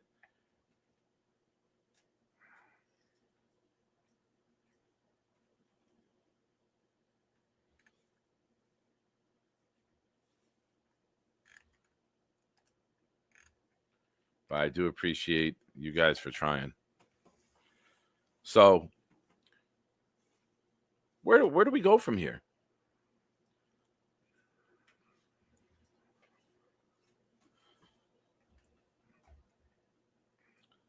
There's a story that came out that the Johnsons got rid of Joe Douglas out of respect for Joe Douglas so that they could start their general manager search early. Okay. Who's running this search? Your failed football operations VP, Jaime? 14 or 15 years with the organization? Hey, guess what, buddy? You've been a massive failure. You should have nothing to do with this. You should be gone as well. You need to start there. You need to get somebody respectable, whether it's a former Jet like Curtis Martin, a Chad Pennington. You need to get somebody who is respected throughout the league and somebody who has a certain IQ when it comes to football and what it takes in the front office to build something and build a winner, and who has been there when a winner has been built. One of our best eras ever was the Curtis Martin and Chad Pennington era. We made the playoffs multiple times. I would love the combination of those two guys being front office VPs and faces of our organization. You want to bring respect back to the New York Jets? Go get Chad and Curtis together in your front office. Take the pressure off the Johnsons. Let these guys make the football decisions. Let these guys be your football VPs. Let these guys be the ones sitting down and interviewing general managers. The same guys who, as players, sat with general managers and know things that they like or dislike about them. You got Chad, who still does things with the Jets. You got Curtis, who is as well respected as it comes. As Jake mentions, he's always at events, sitting there in the suite with Roger Goodell. Get these guys in to help run your football program. Get them in the room to talk to the Johnsons and say, Mr. Johnson, I understand you might like this guy, but we got ding, ding, ding. Why we don't? We think this guy is XYZ better than him for these reasons. Get guys who just aren't blindly throwing darts at a wall like the Johnsons are. Even if you don't hire Chad and Curtis and Wayne or Nick Mangold, get them all in the process. We don't need fans, a fan committee. We need a former player committee to help the Johnsons run this football program that we love so much. I don't think there'll be a single one of us, probably Alan, only Alan. It's always only Alan, who would be upset if the Johnsons went and got former Jet players to come in and lead this. You got so many former Jets involved with SNY, like Quincy, Bart Scott. Why not get them to help run your program instead of just being a part of the television program? There's no fault to admit you don't know what you're doing. There's no problem in going to your fans and saying, hey, you know what? We admit we have sucked at this for a very long time. So we're going to bring in people that we respect and that you respect and that people around the league respect, and we're going to let them take the lead on this. We're going to let them run this. Most organizations, companies throughout the world have a board. They have an executive board. Why not come up with a Jets board? Not like board fat. Shout out to you, number 31 and number 34, and all the other numbers that you may have. I'm grateful that they're all subscribed to this channel. But put a board together where it's not just the Johnsons trying to figure out what to do, or it's not just Chris Johnson getting a call from Peyton Manning and then deciding to hire Adam Gase. Put something together that's respected. Put something together that people want to be a part of. Put something together where it says, hey, you know what? We know we fucked up too many times. We're just going to write checks, and that's it. You want to turn your fan base around? You want to get some enthusiasm into your product again? You want to boost ticket sales? You want to fill that stadium that's about 30 to 40% empty the last couple games? Get some respectable people at the top. That's how you do it. That's how you do it, in my opinion. You don't need to roll the dice on another guess. You don't need to blindly, Bob, I thank you for the gifted membership. I don't know if they're working. For some reason, they're not working. The last 5, 6, 7, 8 or 9 that have been gifted haven't registered a name. I'll tell you what I told the others. Please keep an eye out for a refund email. I got a refund today from gifting Wednesday or Thursday night. So please just keep your eye open for that, man. I can't explain it. I don't have any answers. I'm appreciative of you trying. For anybody who wants to support the channel tonight, oh, perfect. I just saw it. It might have to be through Super Chat. Jeffrey comes in saying Super Chat works, and since it does, 1, don't quit on this season for fucking draft position. 2, we have the best fan base in the NFL. 3, YouTube sucks and is owned by Belichick. Nice. I like it. He's correct. The Super Chats do work. The Super Chats go through immediately. And it's also another great way to support the channel. I know how much you guys love gifting memberships, and I am very appreciative for them. But they are not functioning right now. I can't explain it. But Jeffrey, you're the man. I do thank you for that. And for anyone else, please take heed that the Super Chat does work.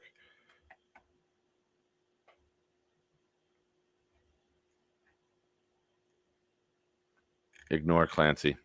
He smokes. He does drugs. Ignore Clancy. Do not listen to Clancy. Ever. Addison, I know. I don't get this, man. But Jeffrey, you're the man. Thank you. Thank you for the Super Chat.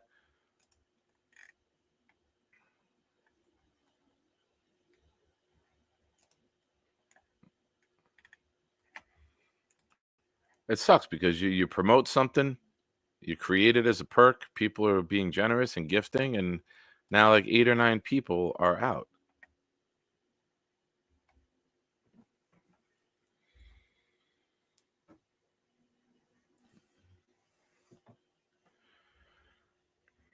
Oh, you bastard, Jake.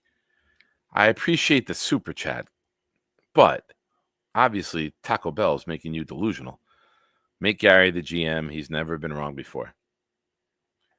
Shout out to Jake, as always, for finding a way to keep it a $2 Super Chat and making it the letter B and the number 4 instead of writing out the word before.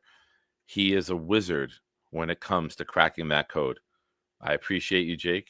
Thank you very much. And I'm waiting for him to say, ha, ha, ha, I did.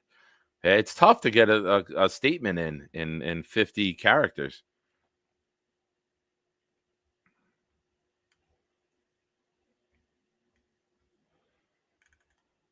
It's a task at times, but Jake has mastered the art. God bless him. But yes, Super Chats are working, and Super Chats do get through. So if you wanted to support, that is a way to do so.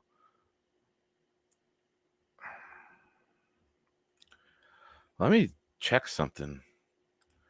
Jake, is there anything that I can do to see why these aren't coming through?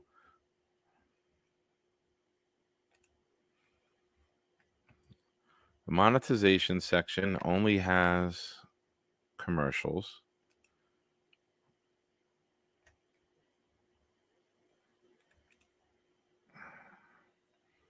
I don't see anything anywhere about capping or topping out with memberships to the channel.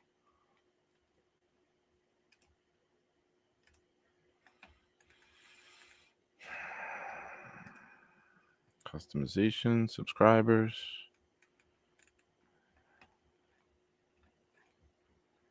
I don't know. Aggravating as hell.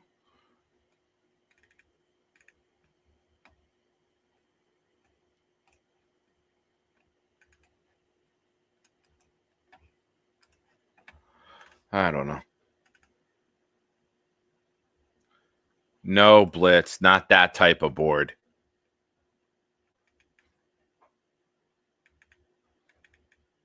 Everyone calm down now in the chat. Memberships are probably just screwed up and it'll be fixed tomorrow. This has happened to me before. Yeah, it happened. It happened last Wednesday and Thursday. As soon as I hit a certain number, it stopped.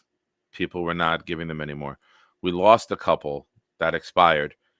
And now, as soon as we got back to that level today, the name stopped coming up. I'll have to reach out to them.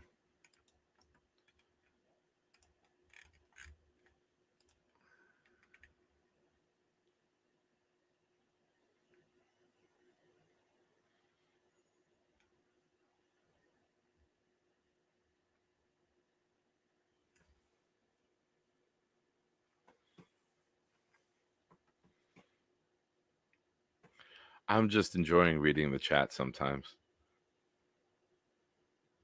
Oscar coming in with a question. How would you describe your parenting style strategy? I like that question. Holy shit. Stern. Loving. I'm not afraid to show my kids love. I know some from the old school generation, it's got to be toughness, and I'm compassionate. I also am very I'm more demanding of excellence from my son. Your job as a father, the way I view it at least, is to make sure you send your son out into the world to be better than you at any given point, and in every category. And there's something that I saw one time many years ago on Instagram. It said that your father is the only person in the world who will want you to be better than him. Everyone else in the world will try to hold you down or find your flaws, find your weaknesses. Your father will be your biggest fan forever and will always try to make you be better. So I'm my son's biggest fan. I'm my son's biggest critic at times. If he does things wrong, I don't fluff. I think you guys know that about me. I don't bullshit him. I don't try to give him fake compliments. You're a man. Everything you're going to work for in this life's got to be earned. Nothing will be given to you. Go out there and be the best that you can be in everything you do. If you're putting your name down on something, do your best at it. Don't be a bitch. That's also a big teaching point. So, no one gives a shit. Do better. No one's going to make excuses for you. Do better. Things don't work out. Do better. Relationship fails. Do better in the next one. Learn from your mistakes and always strive to be better. And don't ever date a Patriots fan. And yes, if you don't think I said that to him when we were driving to visit the school in Rhode Island, I'm like, if you fucking meet a girl, if you go here, you meet a girl, I don't want to deal with that fucking accent. You better make sure she's not originally from this area. I will not take kind to that type of accent.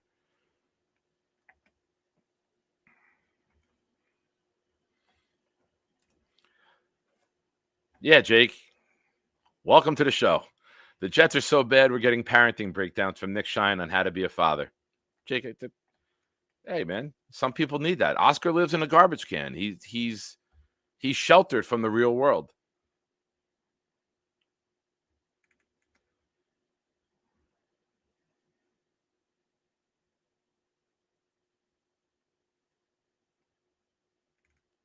And fuck the rest of you. Let's bring in Rob. What's up, Rob? Hey, buddy, how's it going? Horrible. We're 3-8. Life sucks. Don't remind me. How are you doing? Miserable. This team just keeps doing it to us year in, year out, every year. They do, man. God bless them for finding new ways. Just when you think you've seen it all, the Jets are like, nope, we got more. Disgusting, my friend. Disgusting. I mean, I don't know how many times this got to happen to us, and we just stay with this team. I mean, like, you want to bail out, but you can't, because then you're not really a true fan. We can't do it. We're masochists. Let's be honest here. Yeah. But I'm like just so tired of it. And the thing that's got me really riled up, Nick, is that people are so quickly wanting to move from Aaron Rodgers, and you could be one of them. I haven't heard you on lately, so you could be one of them. And for me, I'm not that quick to move on from him, just because, to be honest with you, everyone wants a clean sweep. Come on, let's find another quarterback. Let's use Tyrod, and then we'll draft a couple people. And obviously, that's probably the right answer. But for me, I'm really hoping, and it's not looking like it, but I'm hoping that we could use A-Rod as our bridge quarterback. And, I guess draft someone like, I don't like any of these quarterbacks coming out other than maybe Jackson. What's that guy? That guy from Ole Miss. Jackson. Dart? Say again? Dart? That's it. Jackson Dart. He's kind of like a gunslinger. I wouldn't mind throwing a dart on him. He would probably be an early second-round pick. Take a chance on him. He wouldn't cost that much money. He's kind of a gunslinger mentality. Again, hopefully A-Rod can stay here just one more year. See what Jordan can do, if he's anything. And kind of go down that way. And, obviously, you see it over here. I'm a Vrabel guy. I want Vrabel. I don't want to see sexy Rexy. Please stop this nonsense. Anybody that's even contemplating, just thinking about this guy coming back is ridiculous. This guy has not coached in 10 years, or hasn't coached us in 10 years, I should say. It's been 8 years, actually. It's not that Rex was a bad coach. You remember him as well as I do. He had a couple of really good years with us, but towards the end, he was really flaking out. I don't want to go back to the past with Rex Ryan again. They got to stop that nonsense. I agree with that one. If you don't mind, let me just interject before you get too many points in. I'm sorry. I don't think a new regime will want to waste. Sometimes you only get 3, maybe 2 years if you're bad. I don't think a new regime is going to want to come in with 41-year-old Aaron Rodgers, seeing what they saw this year, and say, let's waste one of our years. And then year 2, you still get the dead money hit. So you're basically wasting 2 years. I think they're going to want to accelerate their build, right? A new general manager, a new head coach is going to want to put their imprint on the team immediately. So I think the dead money, you want to get that dead money out as soon as you can when you're a new regime. I think that's going to be more of a deciding factor in them putting their imprint on the organization and them accelerating their plan. Because you're going to have to take about a $90 million hit in year 1, and then year 2, you can really start to build your program. So it's going to be a strip it down before you build it up. And you could see that JD kind of saw the writing on the wall, because a lot of these contracts were like, all right, dead money. Who cares? I won't be here to deal with it. Right? Now with Rex, I get it. The nostalgia of Rex is intriguing. The fact that we are a losing organization and we're made fun of, it feels cool to be wanted by somebody, right? Like to have someone out there publicly stating he wants to be a part of this. We never have had that, right? So we love that. We love the nostalgia of Rex. It was the last good time that we had. But let's remember, why was Rex Ryan fired eventually? I'll tell you. He never developed as a head coach, only cared about the defense, couldn't develop a quarterback, couldn't develop an offense, and was fired. Yes. Now I ask you, why did we just fire Robert Saleh? He never developed as a head coach. He only cared about one side of the ball, could never develop a quarterback, could never develop the offense. Why on earth would it make sense to go back to what hasn't worked with multiple coaches? Hello. It doesn't make sense at all to do it. Exactly. Which is why you need people in there to tell the Johnsons, listen, you might get a little bit of a surge. You might get a little bit of excitement. You know you're going to get headlines. You know you're going to get media talk. But in the end, that'll settle, and you're still going to be a 6-7 win team with no offense. Yeah. So why would I want that? I don't fucking want that. I want them to get a reputable fucking person here. And I know what you say. Oh, we're not attractive. A lot of people don't want to come here. The Ben Johnsons don't want to. Or you know what? I don't know about Todd Monken. He might be possible. We could possibly get him. Again, I'm Vrabel. I would at least give him the phone call and say, you know what? Total autonomy. Do what you need to do. Hire the GM. I will not get involved, and I will write you a nice fatty check. And then if he still says no, then he says no. That's all you can do.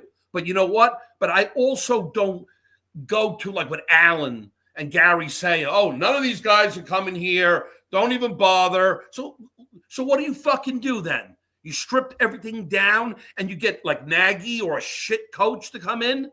Because then you know what? If that's what it's about, Nick, then I'm checking out. Because I don't want to sit here for the next 4 or 5 years seeing them win 3 games a fucking year.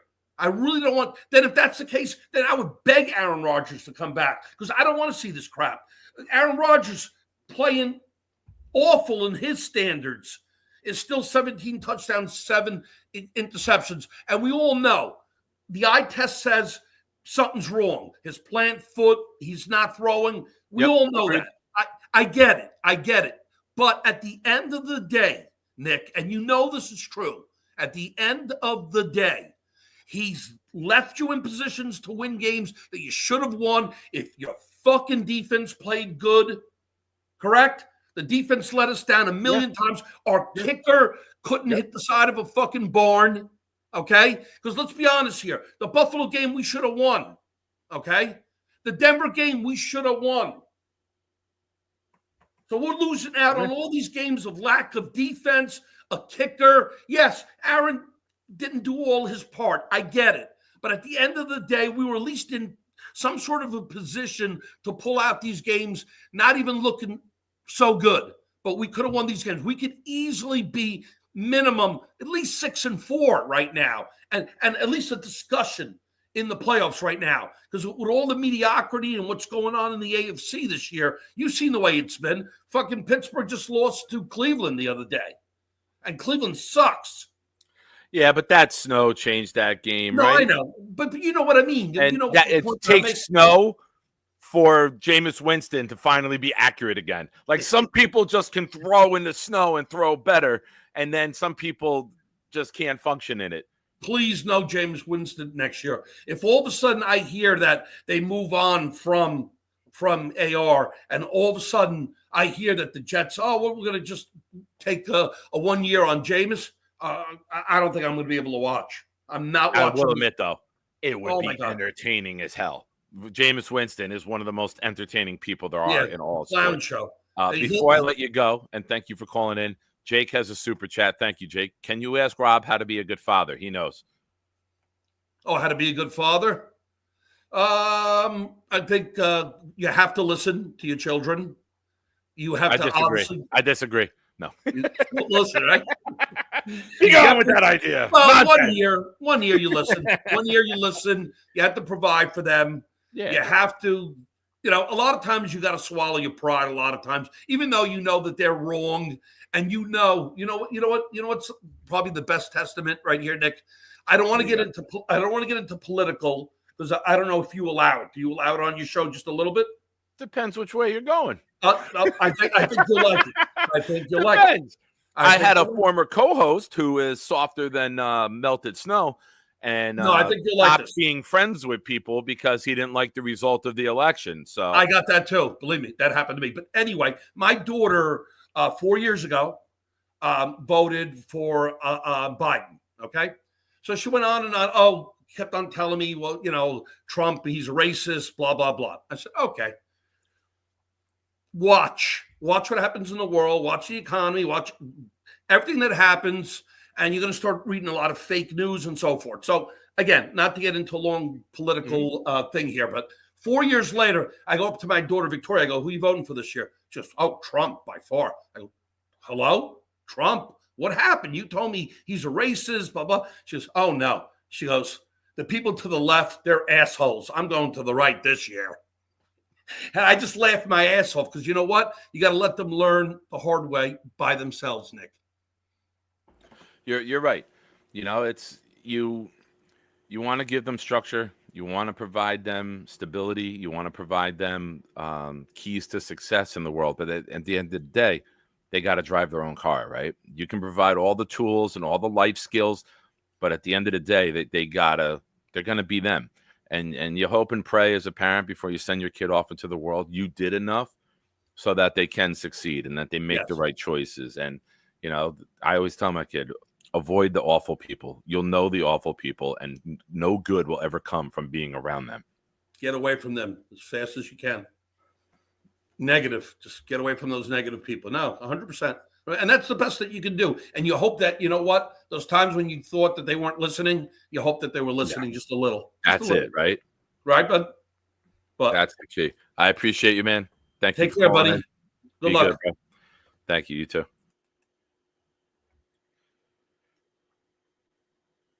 I absolutely love when I get unexpected messages, emails from the one and the only Gator. Call lines are open. I'm going to drop a video. I got to add something here. Happy birthday. Happy birthday. Happy. Tung tung lang lang lang lang lang lang tung tung lang lang. Proud New York Jet fan Nick Shine here, chiming in with Noel here. Sweet Cheeks is their code name. Fantastic. Coming over, giving Bobby and Mike love. I hope you I've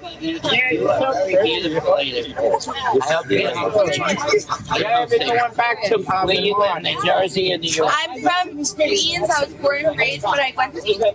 You're from Queens? I'm from Queens. Your favorite? I love you guys. Love you too. You're the biggest too, You right? guys Gator. Let's get a jet. Let's get a jet. Go get him, Jet. I'm gonna win, baby. Give me this cup. Bobby Midnight. Bobby Midnight. I am Brad. I watch your channel. Can I take a picture with you? Yeah. Is that your boyfriend? Is that your girlfriend? Can I take a picture with you? Mikey, don't touch, Mikey. I love you. I know you're beautiful. Remember, all right, what's their YouTube? I have it on my. No, I already told you. What's your YouTube? I'm drunk. Oh, that's my. Oh, she's very pretty. No, I'm not. You project. Bobby Midnight. What time did you meet him? I got it. What time did you meet him? 12:14. Midnight. Midnight. Bobby Midnight. Just remember midnight. I told everyone we'll have four, but the referee took that away. Guys, he's the fucking one. All right, Bobby and Mike, you guys head back to the hotel. It's time to film a new episode of Crank Hangers. Trace is on. Bobby Midnight. Bobby Midnight. Oh. Good evening. Welcome to Thursday Night Throwdown. I'm your host, Nick. When the blitz comes, there's no one to block him. It's 10 o'clock, get ready for the showdown. 9 toes down, Nick, ready for the throwdown. We proud Jets fans, we don't play with them pronouns. Best roster in the league, we playing with the pros now. They tell us slow down, call us delusional, call us losers as usual. But this season will be beautiful. Shotgun with you know who, but run it instead. Lad Hall hit the hole hard. That's what she said. Ground and pound like it's 2010. The chat, we got many friends. Johnny wearing hats for super chat and watch him breathe again. Nick put the link so Bobby could call and speak again. Bonesy get the blunt, I got the weed and pens. We speaking green again. Jets news like it's CNN. A-Rod and Charles Gorman, it's like we seeing twins. Feeding tins, pounding on these bleeding fins. Week 14 and 18 when they needing wins. They ain't seeing them. We run the ball and play defense. This is AFC hell where the teams repent. Ladies and gents, welcome to MetLife. This is Jet Life.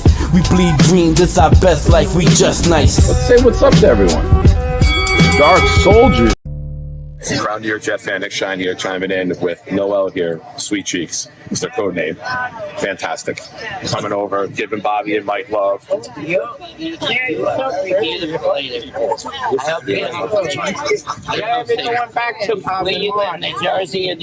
from.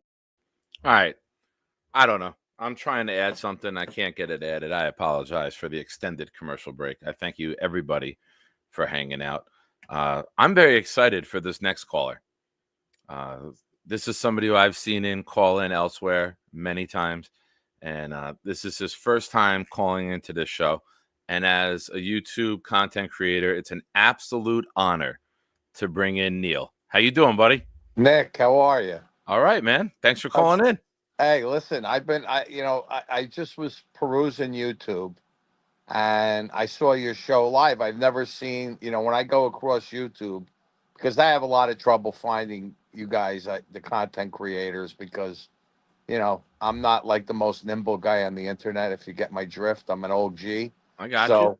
I found you and I said, okay, I started looking up Nick Shine and how to get on, and I got some kind of guy on there. I don't know. There's some kind of Nick Shine that, some rapper or something. Or do you know about this guy?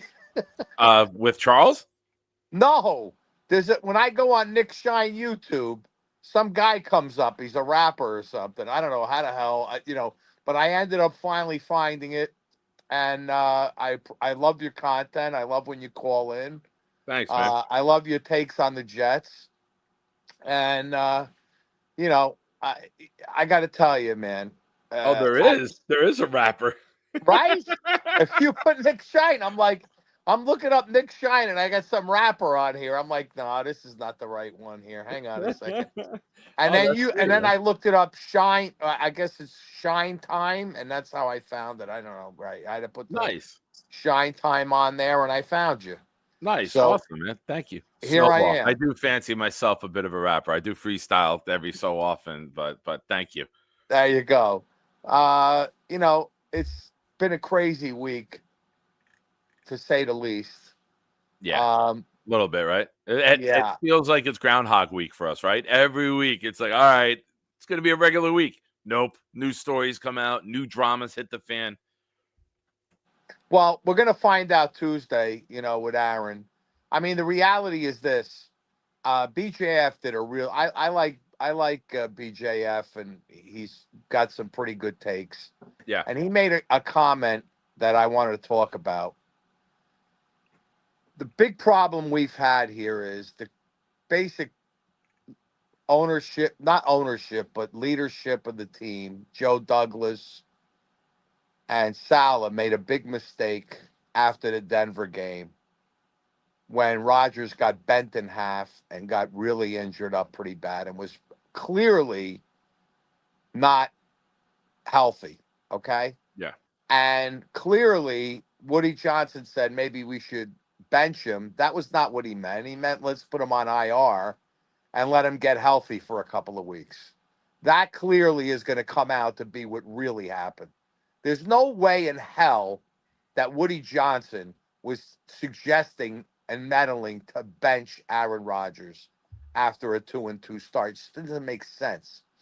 Now, so what BJF said, and I really agree with him 100%, is the fact that this team has had a huge problem putting guys putting guys on IR and putting injured guys on the sideline.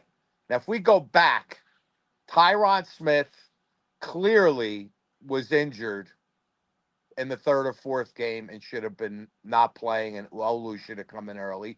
And he was a big part of reason why Rodgers got smashed in that Denver and Minnesota game. Would you agree with that, Nick? Yes. Yeah, I would. All right. There's been a very bad history with this team, especially with Saleh as head coach, of guys who are okay, then go on the IR, or guys who go on the IR and they were upset that they did go on the IR. There's been some injury drama, right? Right. And not only that, I mean, then you go to Breece Hall. Breece Hall, and what was it? Game 2 or 3. There was a stretch of 3 or 4 games where he was getting 3.1 yards a carry. He was clearly hurt. I mean, we have eyes. We saw what was going on. He wasn't at Breece Hall. Then all of a sudden he healed up. He got better, and now he's running for 5.5 yards a carry. There's another example. Yeah. We had, we drafted 2 running backs. We had, Braylon Allen could have easily took more carries during that period and stretch. We could have changed up the offense a little bit, made it a little more, changed it up, and we didn't do it. Same thing, this is a repeated problem that we have that really has put us in this position that we're in right now.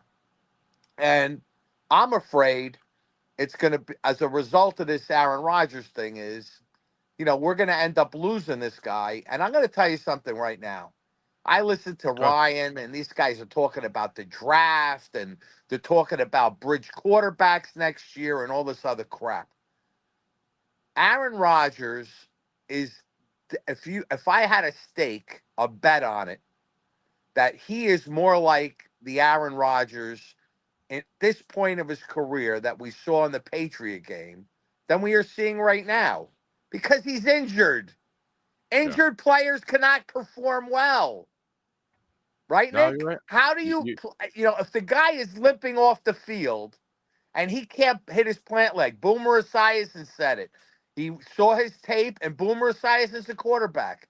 So everybody's just noticing it now because the results have been crappy, and he's gotten worse in the last couple of games.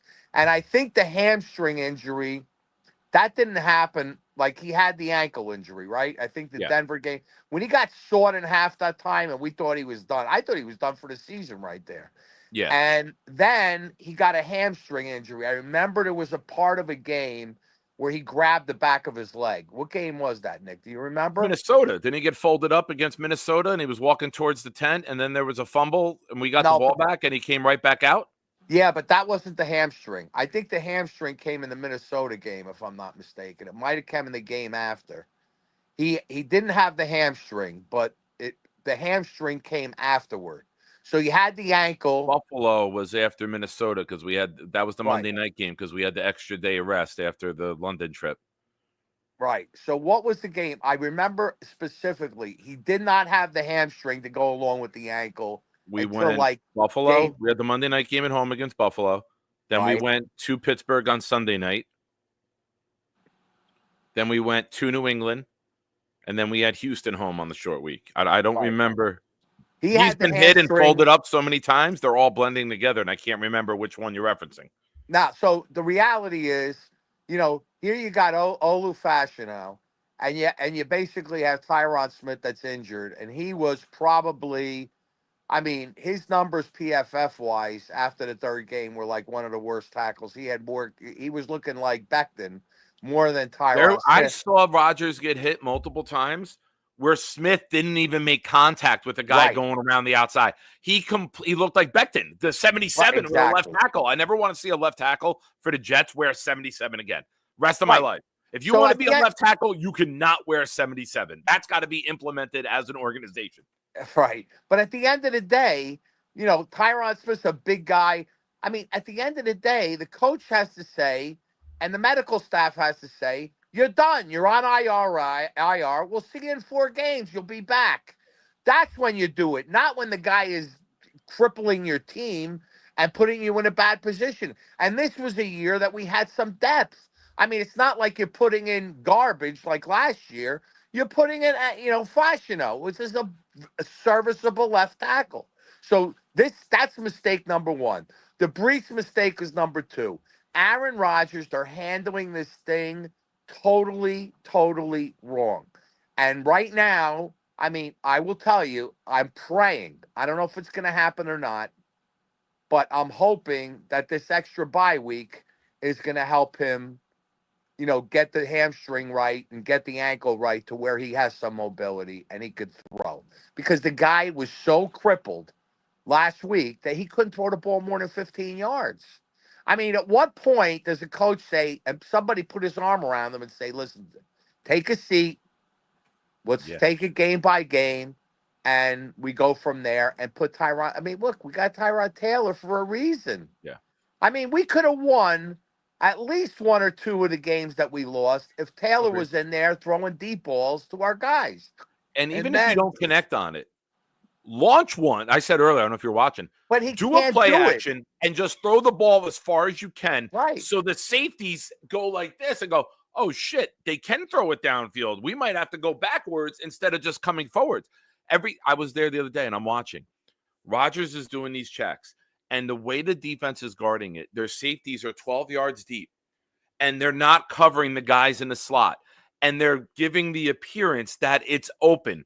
And as soon as it gets to 3 seconds in the play clock, Neil, they come flying up. They're covering it, but Rodgers already checked it a quick pass, and he's throwing it to them, and they're getting drilled immediately.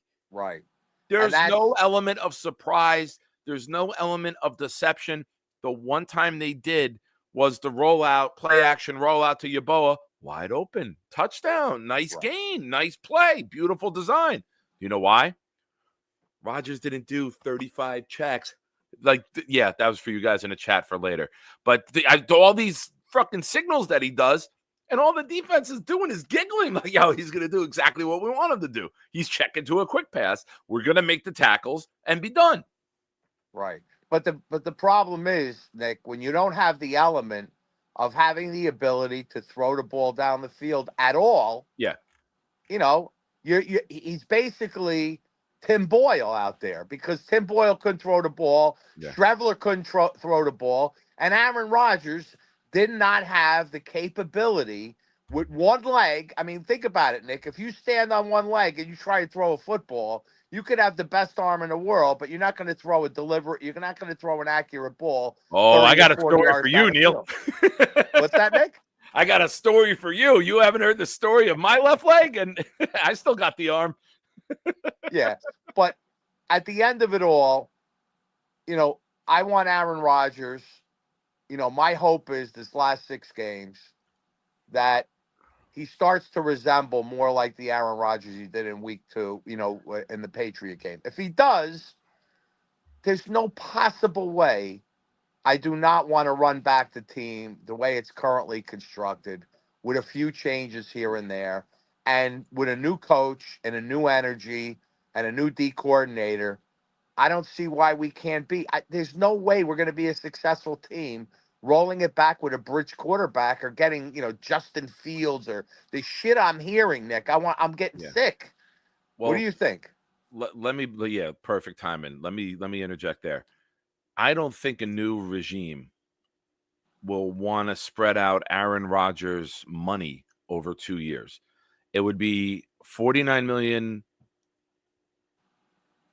If we cut him after this year, it's a $49 million dead cap hit. If he plays next year, we pay his salary, and then it's a $23 million cap hit in 2026. So now you're almost handcuffing yourself to 2 years of Aaron Rodgers on the books. A new GM, a new head coach, a potential new VP of football operations might all agree and say, hey, you know what? I understand you guys tried it. We understand what Aaron Rodgers was.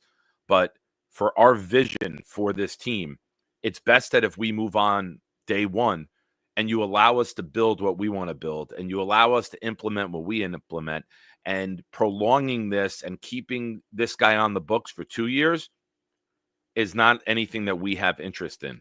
And that's going to be said during the interview process. You're going to know right away. You're going to ask someone, what's your plan at quarterback? And they're going to have to tell you, I'm going to cut him either Don't now be so or sure, post Nick. June 1st. Don't be so sure that the guys that come in here are going to want to cut him. Don't be so sure. No, I'm not saying that it's a given. I'm saying I believe they should. I believe that decision will be made during the interview process. And I believe the Johnsons will ultimately select somebody who aligns with what they want. I don't think Woody Johnson wants to give up on him. Woody Johnson, he sells. You got to realize something. He sells tickets. And if I'm Woody Johnson, what I'm looking at, Nick, is this. Okay, I'm looking at what happened to me if I'm Woody Johnson when I had Brett Favre. And when I had Brett Favre and he had his injury and we were 8-3 and we were the number 1 seed, and he never should have let Brett Favre walk out the door to go to Minnesota. He should have done everything possible. And if he did, Nick, guess what? We would have been right back there again the next year, and he ended up going to the championship with Minnesota. That is what I will say this to you. I could almost guarantee it that if Aaron Rodgers wants to understand something, if he wants to play and he wants to continue and do what he needs to do, he's going to have success next year wherever he is. I guarantee it. And he may not be a top 10 quarterback or a top 8 quarterback, or that's possible. But he's going to be a top 15 quarterback in the league. And I don't care who we get, who is on the staff, who we could possibly get in free agency. There's not a single quarterback that's going to wear a uniform for us next year that's going to be a top 15 quarterback. You name one, and I'll tell you you're wrong. No, I don't care about 2026, Nick, by the way, because I got you, what? but a new regime will want to, right? And no, to they counter want to your win. They all know they're on a limited leash. Nobody wants to come into a situation and say, "Oh, I want to tear it down and put a new team out there and worry about." To counter your point, we did get good when we moved on from Favre, right? He got injured. It wasn't good. And I know what you're saying in hindsight. Maybe if you keep him with that team and coached by Rex with that defense, maybe we have enough to get over the top. Maybe we score more points. But that team was built on running the ball. And maybe we don't do as well with Favre because he was turnover prone and they restricted Sanchez. Maybe a new regime will come in and say the same thing. We want to move on from what didn't work. We don't want to be attached to this. You're giving us a clean slate. Let's clean the slate and let's just go forward. You can't bring us in and tell us that we got to keep something that didn't work. Otherwise, I'm not going to take the job. There will be people who say that, in my opinion. Let me put it this way.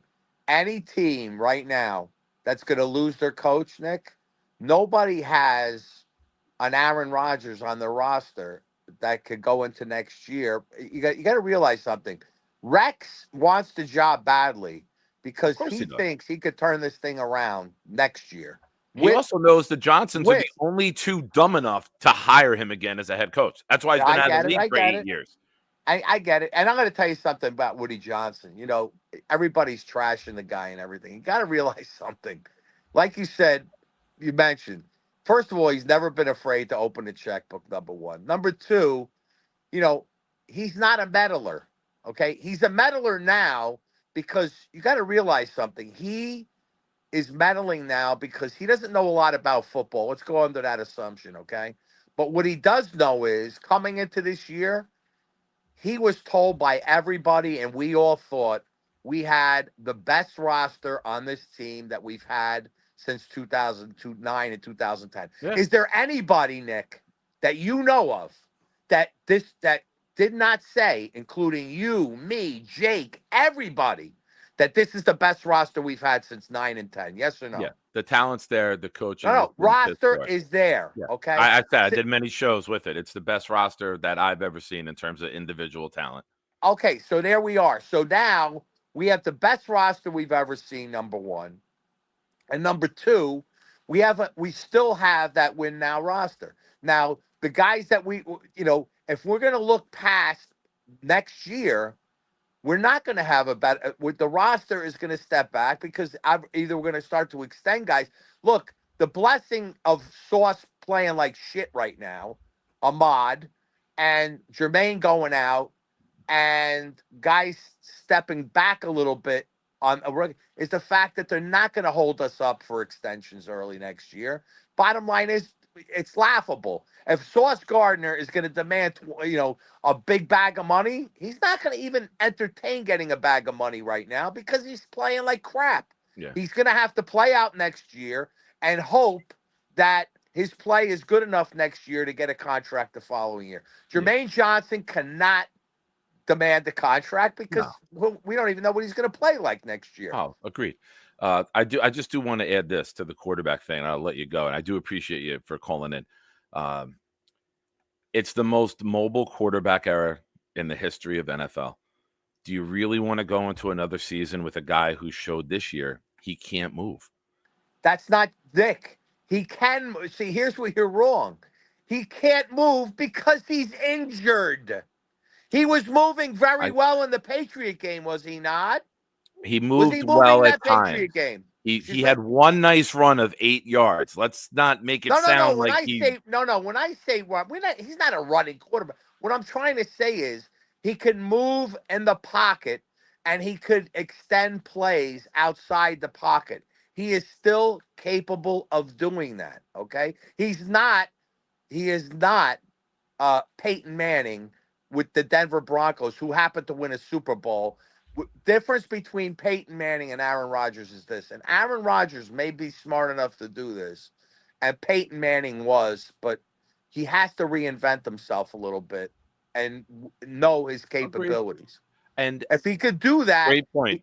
I just don't think a new regime I don't think a new regime will roll the dice on his ability to reinvent himself at 41 or his willingness or desire to learn a new scheme at 41. There's a lot of factors. The reason we have Hackett is because Rodgers didn't want to learn a new scheme. So everything that we did to cater to Rodgers is blown up in our face. I can't see a new regime coming in and saying, yeah, we'll do the same thing that didn't work. No, but he has to swallow the fact that if he wants to play next year, Nick, he realizes at this point he's got to learn a new offense. Whether he plays with us or somebody else, he's going to have to learn a new offense. That goes without saying. So if that new offense is ground and pound, hand the ball off, play action, stay in the pocket, do whatever you need to do. Aaron Rodgers got the shit kicked out of him games 2, 3, and 4. As of now, one good thing we could say, and I'll end it with this, is our O-line is a lot better than it was last year. The pass pro is good. The problem is he got hit so many times and he's so injured right now that he's one hit away from being bounced out. Now, he's had 10 days to get healthy, and he hasn't gotten hit a lot in the last 2 games. About 14. Right. So 14 plus he hasn't gotten hit much in the last 2 games. So he said he's been getting healthier. In other words, the worst battering he's taken has not been in the last 2 games. Right, Nick? Yeah. He hasn't really gotten battered the last 2 games. Right? Well, here's why, though. He's only had 12 passes thrown in the air more than 10 yards down the field in 2 games combined. Okay. So he's getting the ball out quicker to counter his inability to move. Okay. So now what I'm trying to tell you is this. Here's what I'm going to think. I'm thinking I'm hoping we see the Aaron Rodgers move outside the pocket, extend plays, and start to resemble what he did in the Patriot week. If he does that and he starts to play like that, Aaron Rodgers, there is nobody in the world that is not going to take him next year that's a new coach. Come on, Nick. There's no way. They're going to want him back. I hear you. A lot of great points. It's not not over, Nick. It's not I got over. you. I got you. I'm rooting for you to be right, because if everything you said comes right, we'll be in a good situation. Yes. Thank you for We're calling in in a much better situation. Everybody keep their head calling up. in. Let's not talk about draft. Let's not talk about who do you like for I want to hear your who do you like GM coach and DC OC? Who do you like? GM is the first thing. My first thing is we got to put him in a pecking order, right? Whatever GM comes in is going to be the guy that hires a head coach he's been in the room with, he's been in a building with, and he's got experience with, and someone that he trusts. So everybody picking their head coach before we know the general manager, I think you're putting the carriage before the horse. Right. And then it's all going to roll downhill from there, right? Then the head coach will pick their people.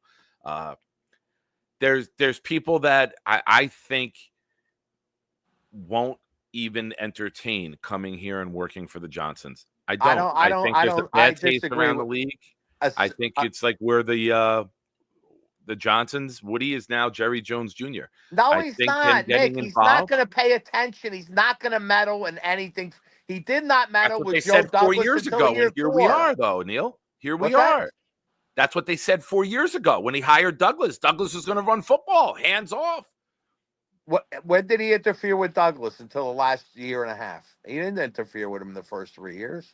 But he was not. He didn't hear boo from him. It ended ugly, and it got embarrassing. And I don't even think we got the tip of the iceberg with how awful this has been. I know.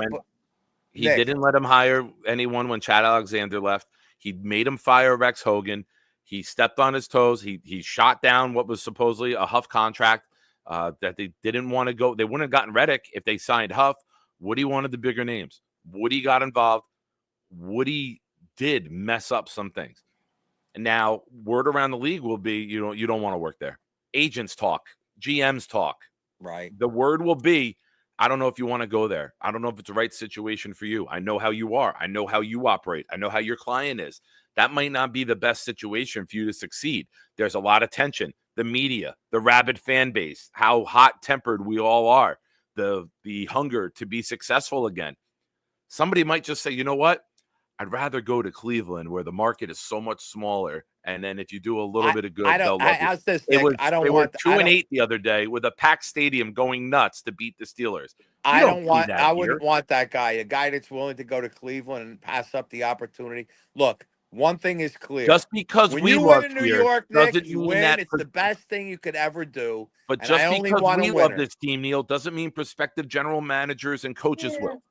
Not everyone's going to have the love and adoration and the insanity that we fucking have.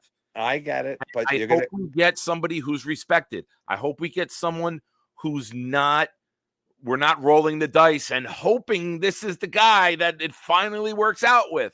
I hope we get a proven general manager, someone who's been successful somewhere, someone who has been in the room for a lot of drafts and been as vocal and in implementing their vision, even as an assistant general manager with where they are, and then domino effect that a positivity into getting a good top coach.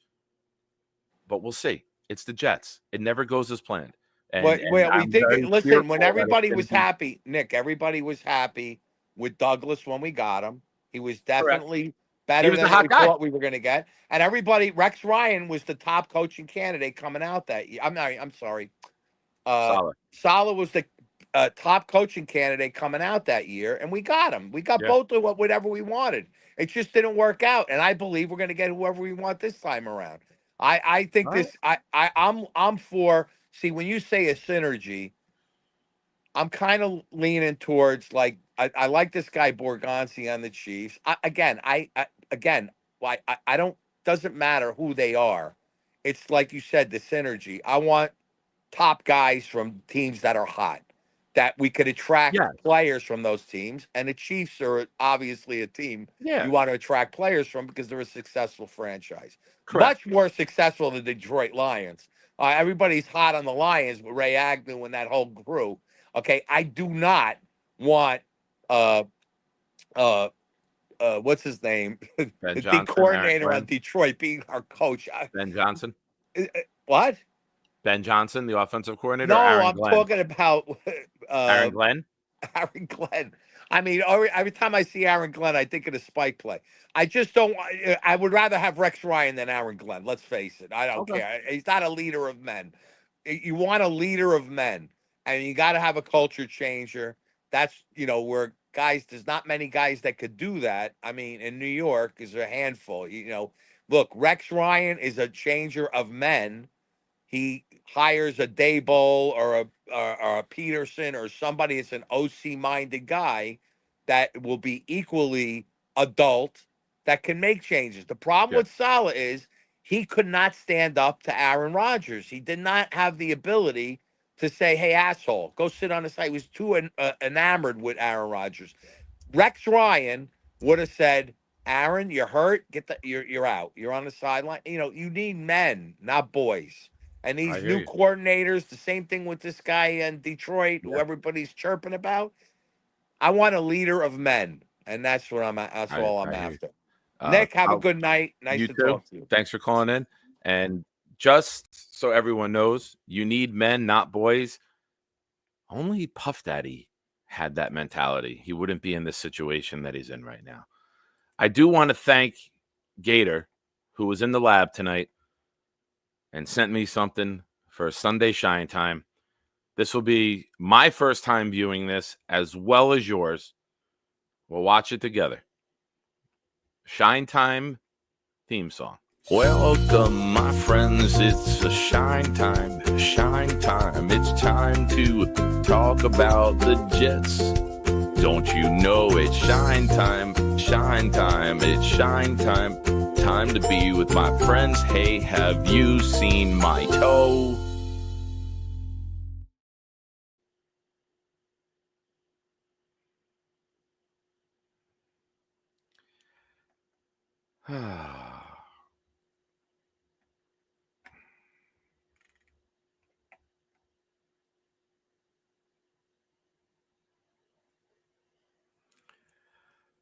It's the wrong foot. The left foot is the foot without the toe. Jake, I'm sorry. I did miss. Thank you for the super chat. The next time Neil calls in, I will ask for a tour of the garage. I apologize for missing it. There was a lot going on. Very unprofessional of me to not get that on. I apologize, Jake.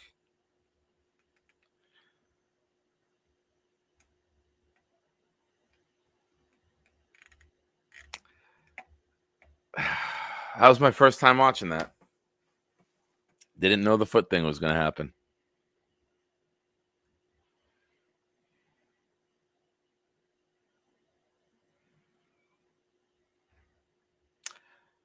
All right.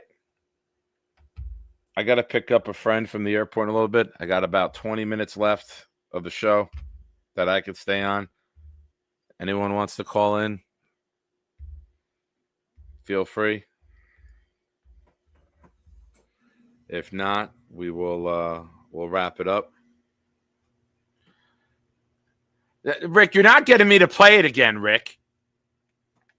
Yes, Rick, it was. It was missing on the wrong foot, though.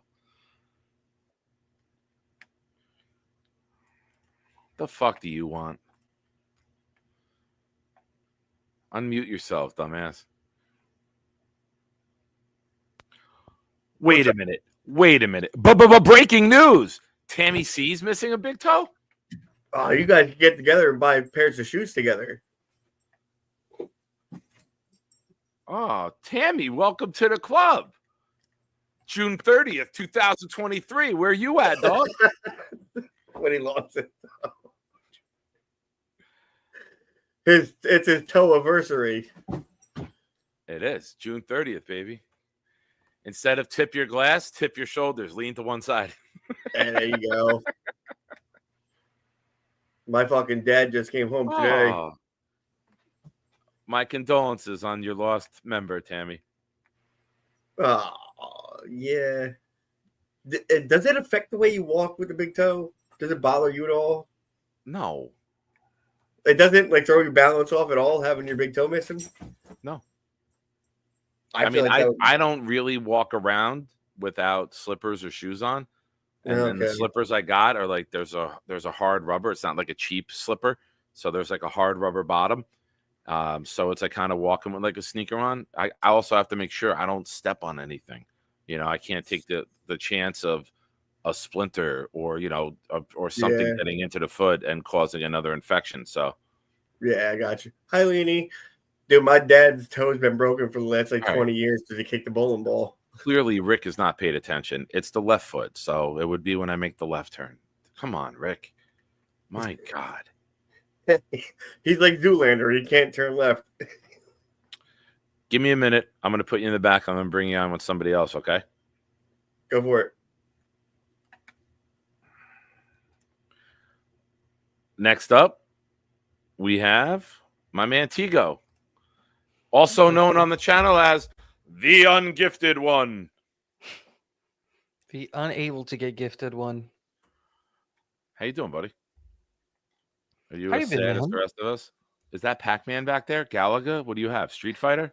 It is Pac-Man. I have a useless jersey hanging over the top of it. Give me a second.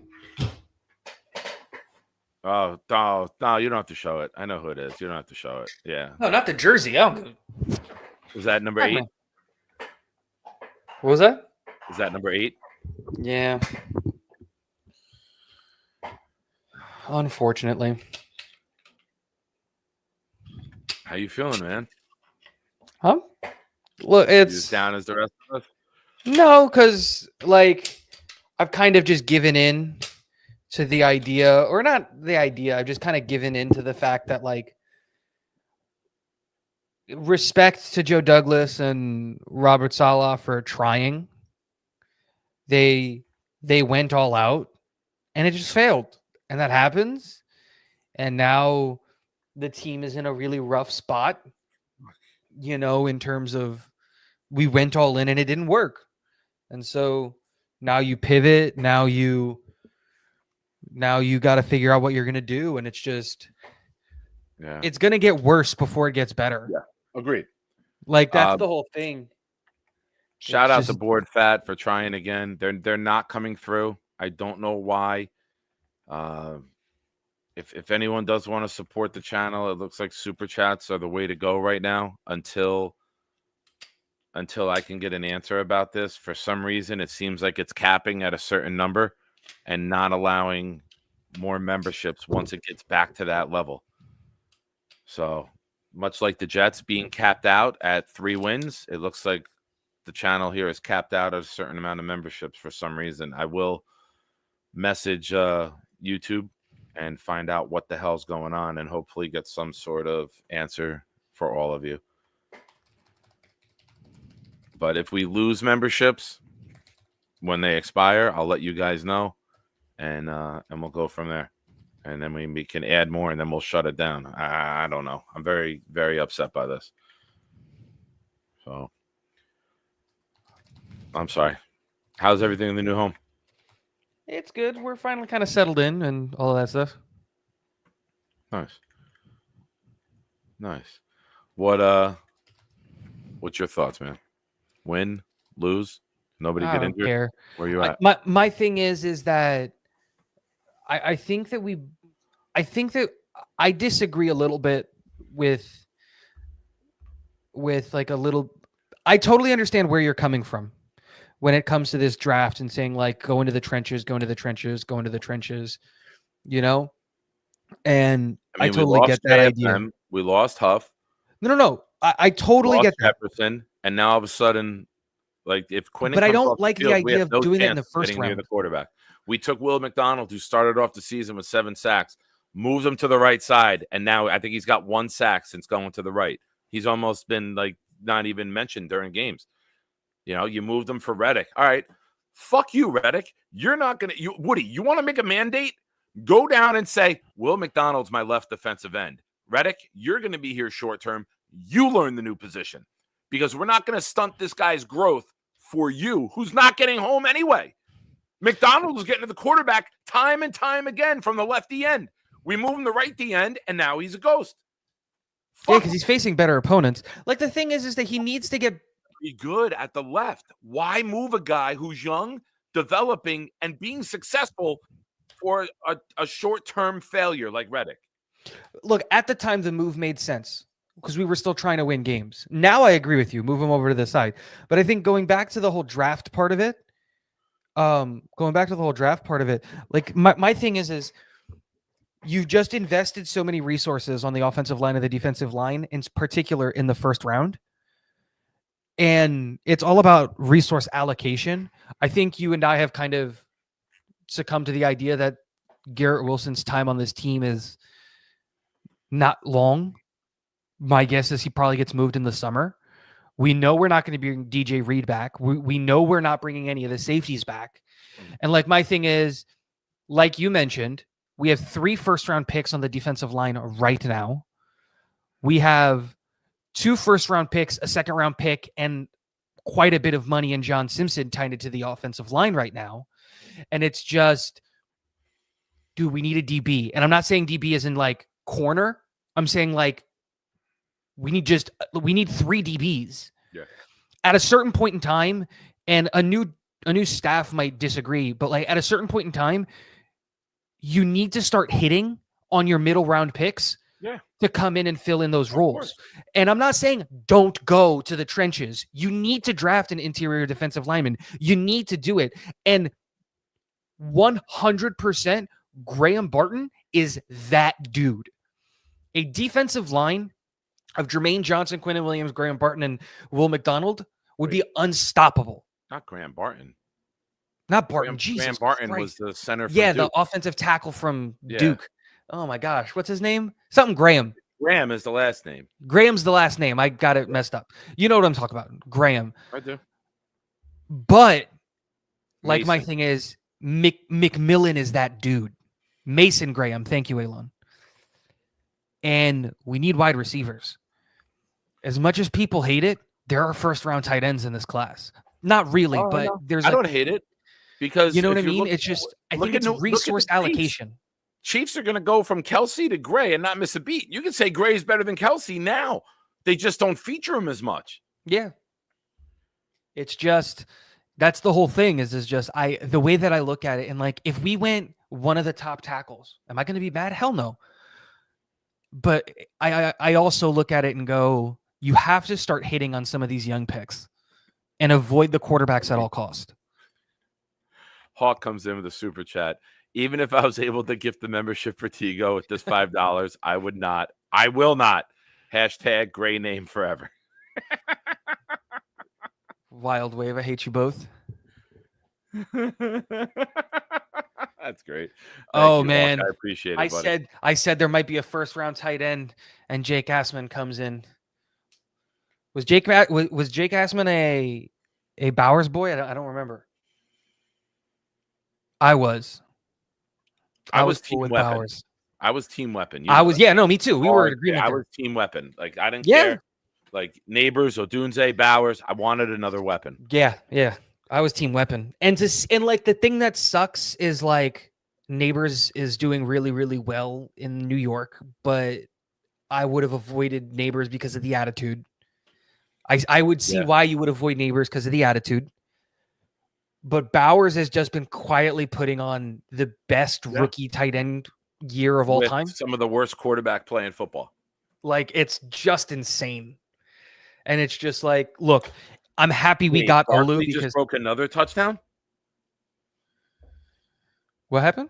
Barkley's got 26 carries, 255 yards, and 2 touchdowns. He just broke a 72 Imagine letting yarder. that guy go.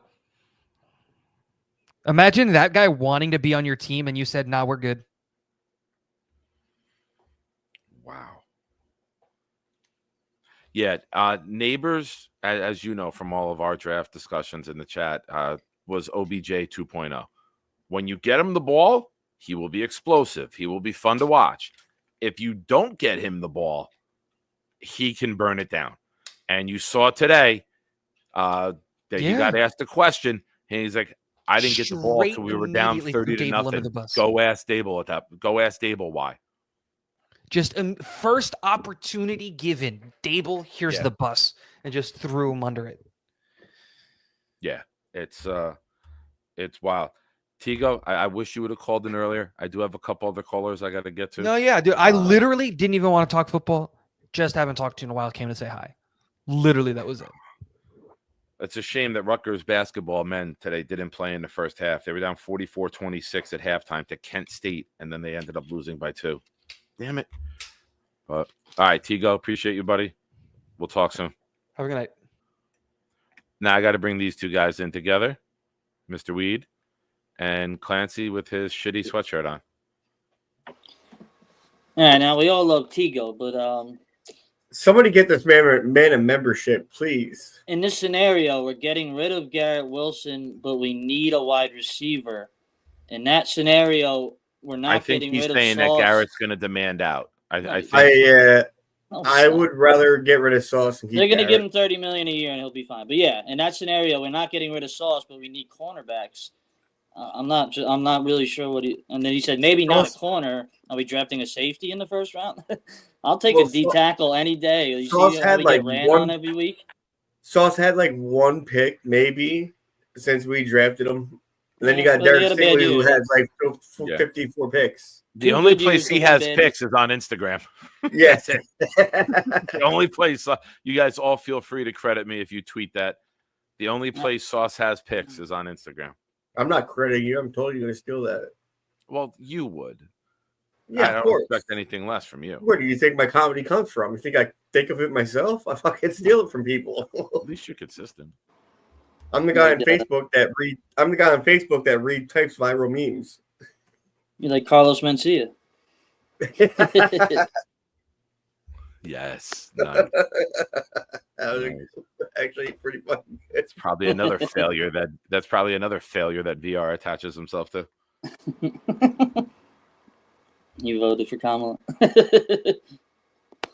Nick, I actually take offense to you saying you're not a rapper, bro. You've officially been in a rap video, so I'm not. Obviously, Neil is unaware. I guess he doesn't know the skill set I possess. Nick is Eminem if Eminem grew a full beard. What's his name behind you, Weed? Lord Farneil? That's Neil Farquaad.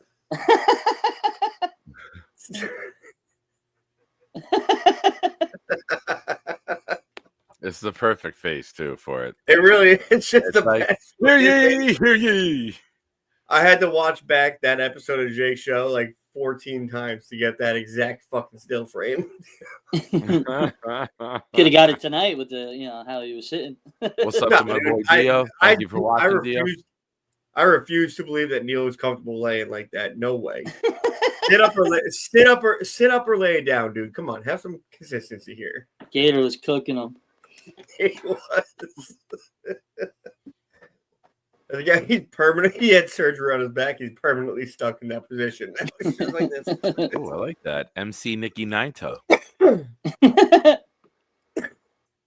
Also, fuck you, dude. I appreciate that. AFG.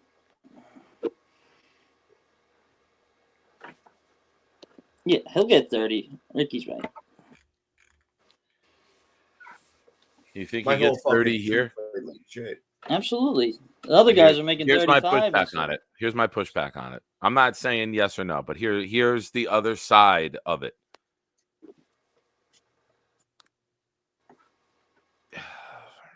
All right. You're a new regime coming in. You want to build. A lot of people believe on building from the inside out. Do you want to go give 30 million right away to a guy that you haven't put into your scheme yet? Do you want to give that money before you see how he matches up with the quarterback that you select? My I'm only not problem against it, but I'm just giving the I'm not stating my thoughts. Yeah, I get it. Or feelings. I'm giving the other side of the discussion. I don't think both trenches are a full rebuild, first off. Secondly, Garrett could work with any quarterback, I believe. We already seen him do it 2 years with Zach. I just think Garrett's you gotta pay some of these young guys you develop on your own, or else, what's the point? You know what I mean? You drafted the guy and developed him. Now you sign him. That's the way it's supposed to go. Well, it's like you said with let 'em all Garrett. walk. Agreed. But to push back on that statement, the GM and the coach coming in didn't draft them. True. Yeah, but Garrett's performed up to par and even above standard. Well, no, So I Joe don't think- Douglas drafted Garrett. I agree. I'm just Yeah. giving point counterpoint, right? Like I Yeah, said, I'm yeah. not giving my thoughts or opinion on it. I'm just I get it though. Like saying presenting again, the discussion. with Tigo's thing, say you trade Garrett away and now you keep Sauce. Now you got to give Sauce $30 million a year. So Yeah, you're gonna have to pay somebody eventually. Like, You know what I mean? Yeah, I would take Garrett over Sauce any day. Exactly. I think we're only keeping two of the four. I'll Joe say Douglas this. is the Long-term second contract. I think we only keep two of the four. If you gave me my Garrett choice of Reese. who we would keep, I would keep Jermaine and I would keep Garrett. Because you saw how much our defense fall off when Jermaine got hurt. Also, you don't know what type of defensive scheme we're going to want to run. We might want to run a man scheme up in your face, press Hopefully. corner. Yeah, hopefully. Garrett, I mean, Sauce does not do that well. Every time he gets up in someone's face, they get his arms off of them so quickly and they're free on crossing routes. Yeah, he gets completely bodied on all. I thought he'd be better. He gets thrown off.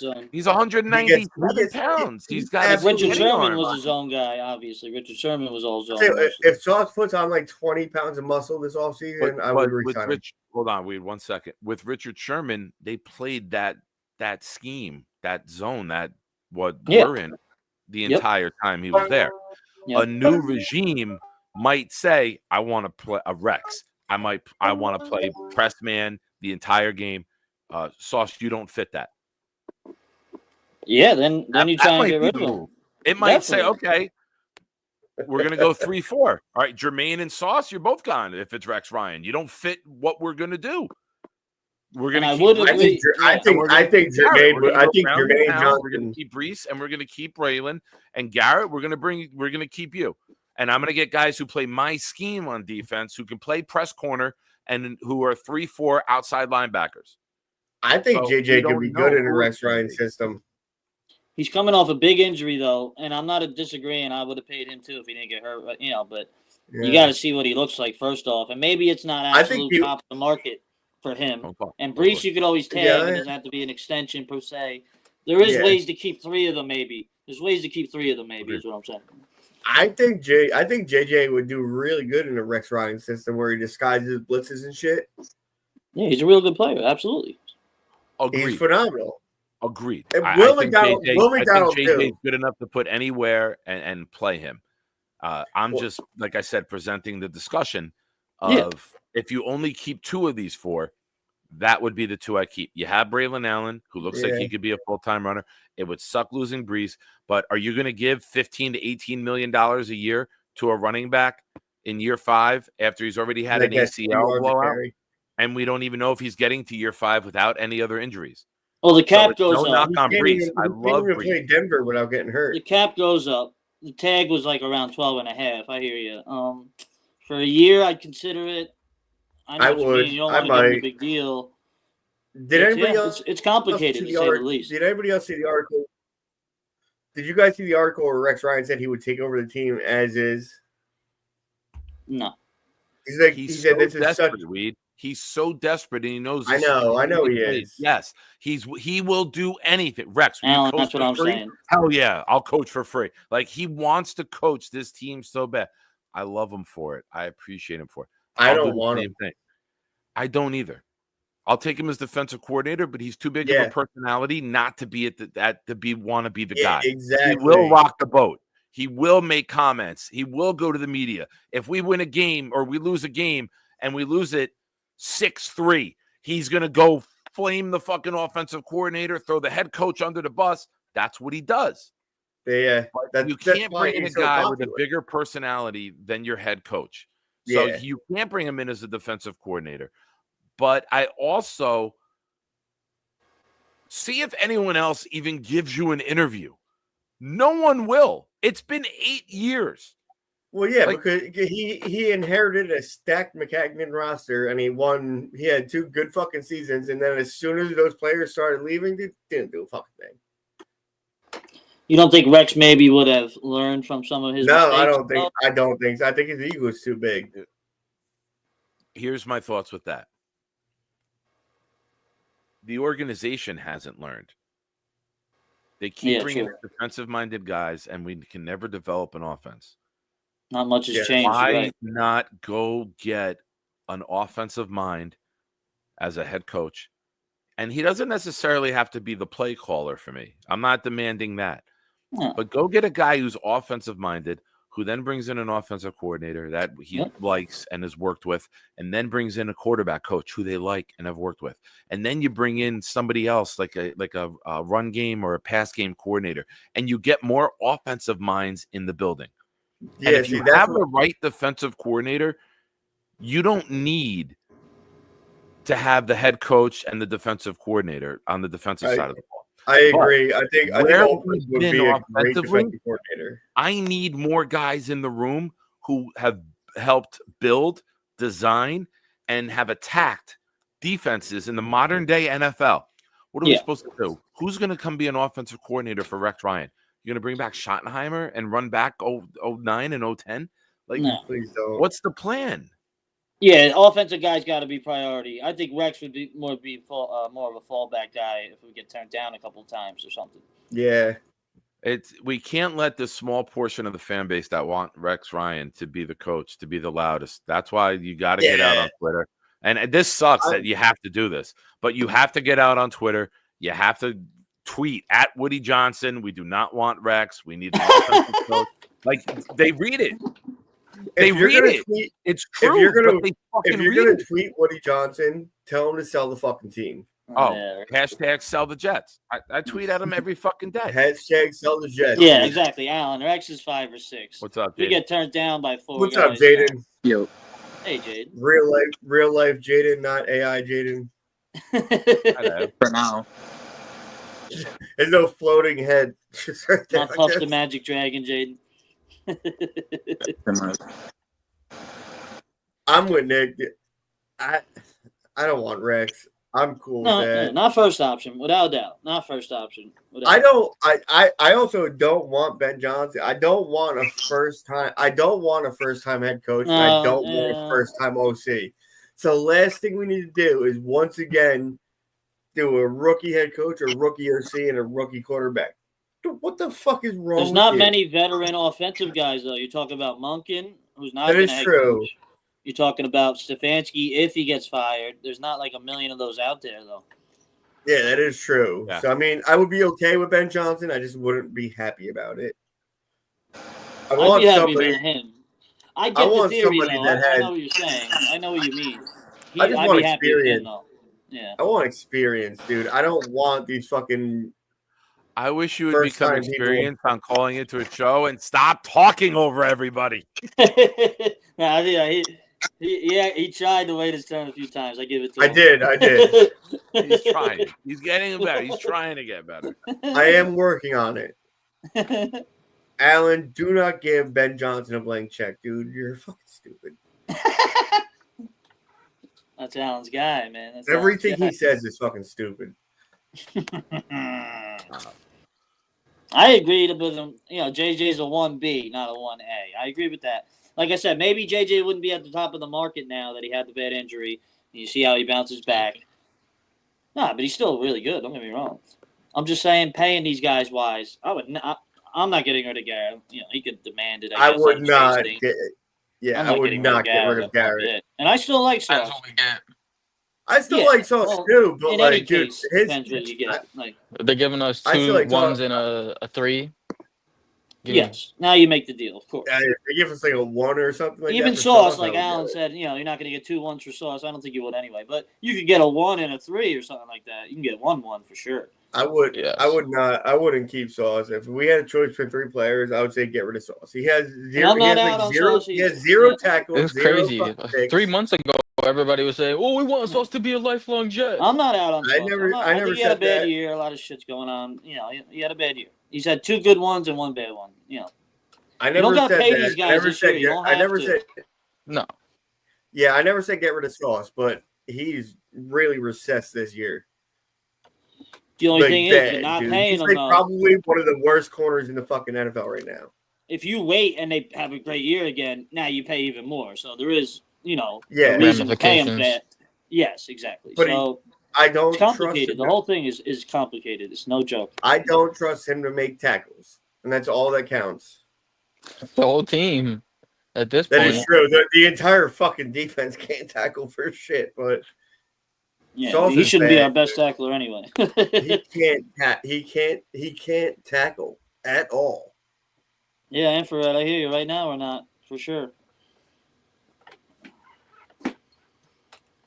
Patrick with a good point. Yeah, Does anyone exactly. remember a quarterback named Antonio Cromartie? Look him up. He always had one good year, one bad year, one good year, one bad year.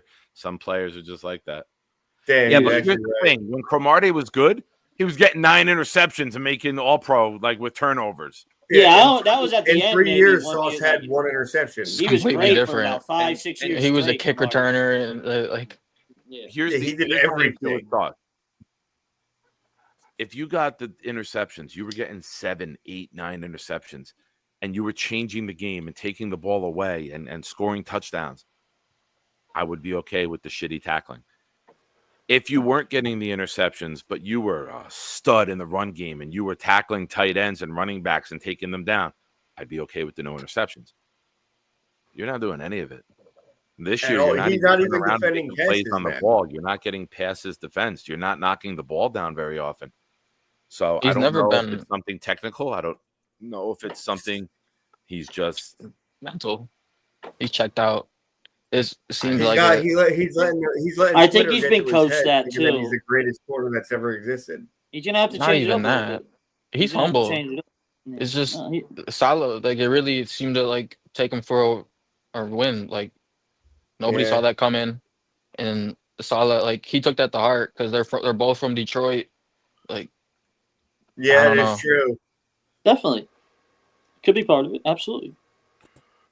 Alan. If somebody offered us a I don't know, 1 and a dude. I don't 3, think and the Sauce 1 paid was a one top. old- Top half, right? If somebody offered us a 1 and the 1 was a top 12, I would plow over you to get him to the airport faster. You wouldn't Just even like have to those worry kids about at the football game. If it was a top Be 12, worse. if we got back what we drafted him for, I would do it. I would do it in Yeah. a heartbeat with as Yeah, many moves as absolutely. we have and as many free agents as we have. I would love to get 2 top 12 first round picks this year. If you're somebody like the Cowboys or somebody Lions? Oh, no, who yeah, has a the top 12 pick Bearbacks. and you had a bad year and you think, oh, I could turn this around, real quick, because I do have to leave. Jacksonville? How about Jacksonville? They wouldn't. don't They know got if too they many would. missing pieces. They got Jake, in my quarterback. opinion. Jake with a good Yeah. trade proposal. They get I would trade quarterback. Allen to the Lions for nothing. Yes, and not the football team at the Bronx Zoo. Jake would push him in. I do have to leave in a few minutes to head to the airport. So if you would please start dropping your "What did we learn today?" I thank all of you for watching the show, liking the stream. I do appreciate all of you who tried to gift memberships. I promise you, I will try to get an answer for you by Wednesday, and hopefully we can rectify that. It sucks that that's happening to you guys, but I do appreciate your efforts. They are tremendous, and this is why this fan base is fantastic. I actually got to get out the door. So for those of you who had some, try to throw them in. Boom, go ahead and drop it, because I got to stop. I got to get cash too for the turnpike. I don't have any cash on me. No Easy Pass yet? No, Yeah, I didn't order it yet. I just, I know. I've been getting little things for the car here and there. Yeah, you I just got got new it. wipers this weekend. I do have Absolutely. to. Oh, the only time I really use the turnpike is to go to the games. Yeah, What kind of you don't wipers use did you get? Windshield. I fucking hate you so much. Rain 2X. Fucking. Who Did you buy cares? Rain X wipers or did you buy like an all Yeah, brand? Rain X. There you go. Rain X. Rain X. He knows what I meant, this fucking asshole. All right. I know. Try not to talk over me, Weed, please. Boomtown. All right, I'll give it a shot. Me too. There, that solved that problem. So now you've watched the show for 2 hours and 43 minutes. You've commented in the chat. You may have gifted super chats, try gifting memberships. All of it led to this moment. Boomtown's What Did We Learn? I learned much love to Johnny and cut. Board fat equals cool. YouTube equals not cool. Alan unleashed a load in his pantalones. It is a KY free kind of night tonight. Nick is a little off on his impressions. Oh, you bastard. Bonus, YouTube needs to get their shit together. Nick is ugly kid free. Take the pressure off the Johnsons. Thank you. That is a good quote of the night. Clancy does drugs. You can go ahead and ignore him. Only weed. Double Only bonus. weed. It's not a drug. Parenting segment summary. Don't be a bitch and don't date a Patriots fan. I mean, they go hand in hand, right? There is a rapper out there named Nick Shine. Rodgers apparently includes air dicking in his audibles. Might as well at this point, right? Who knows what happens in the darkness? You got to reach around a little bit. Not that type of reach around. Triple bonus. Neil found the cheat code for getting in more than 13 points a day. Wrong foot gator.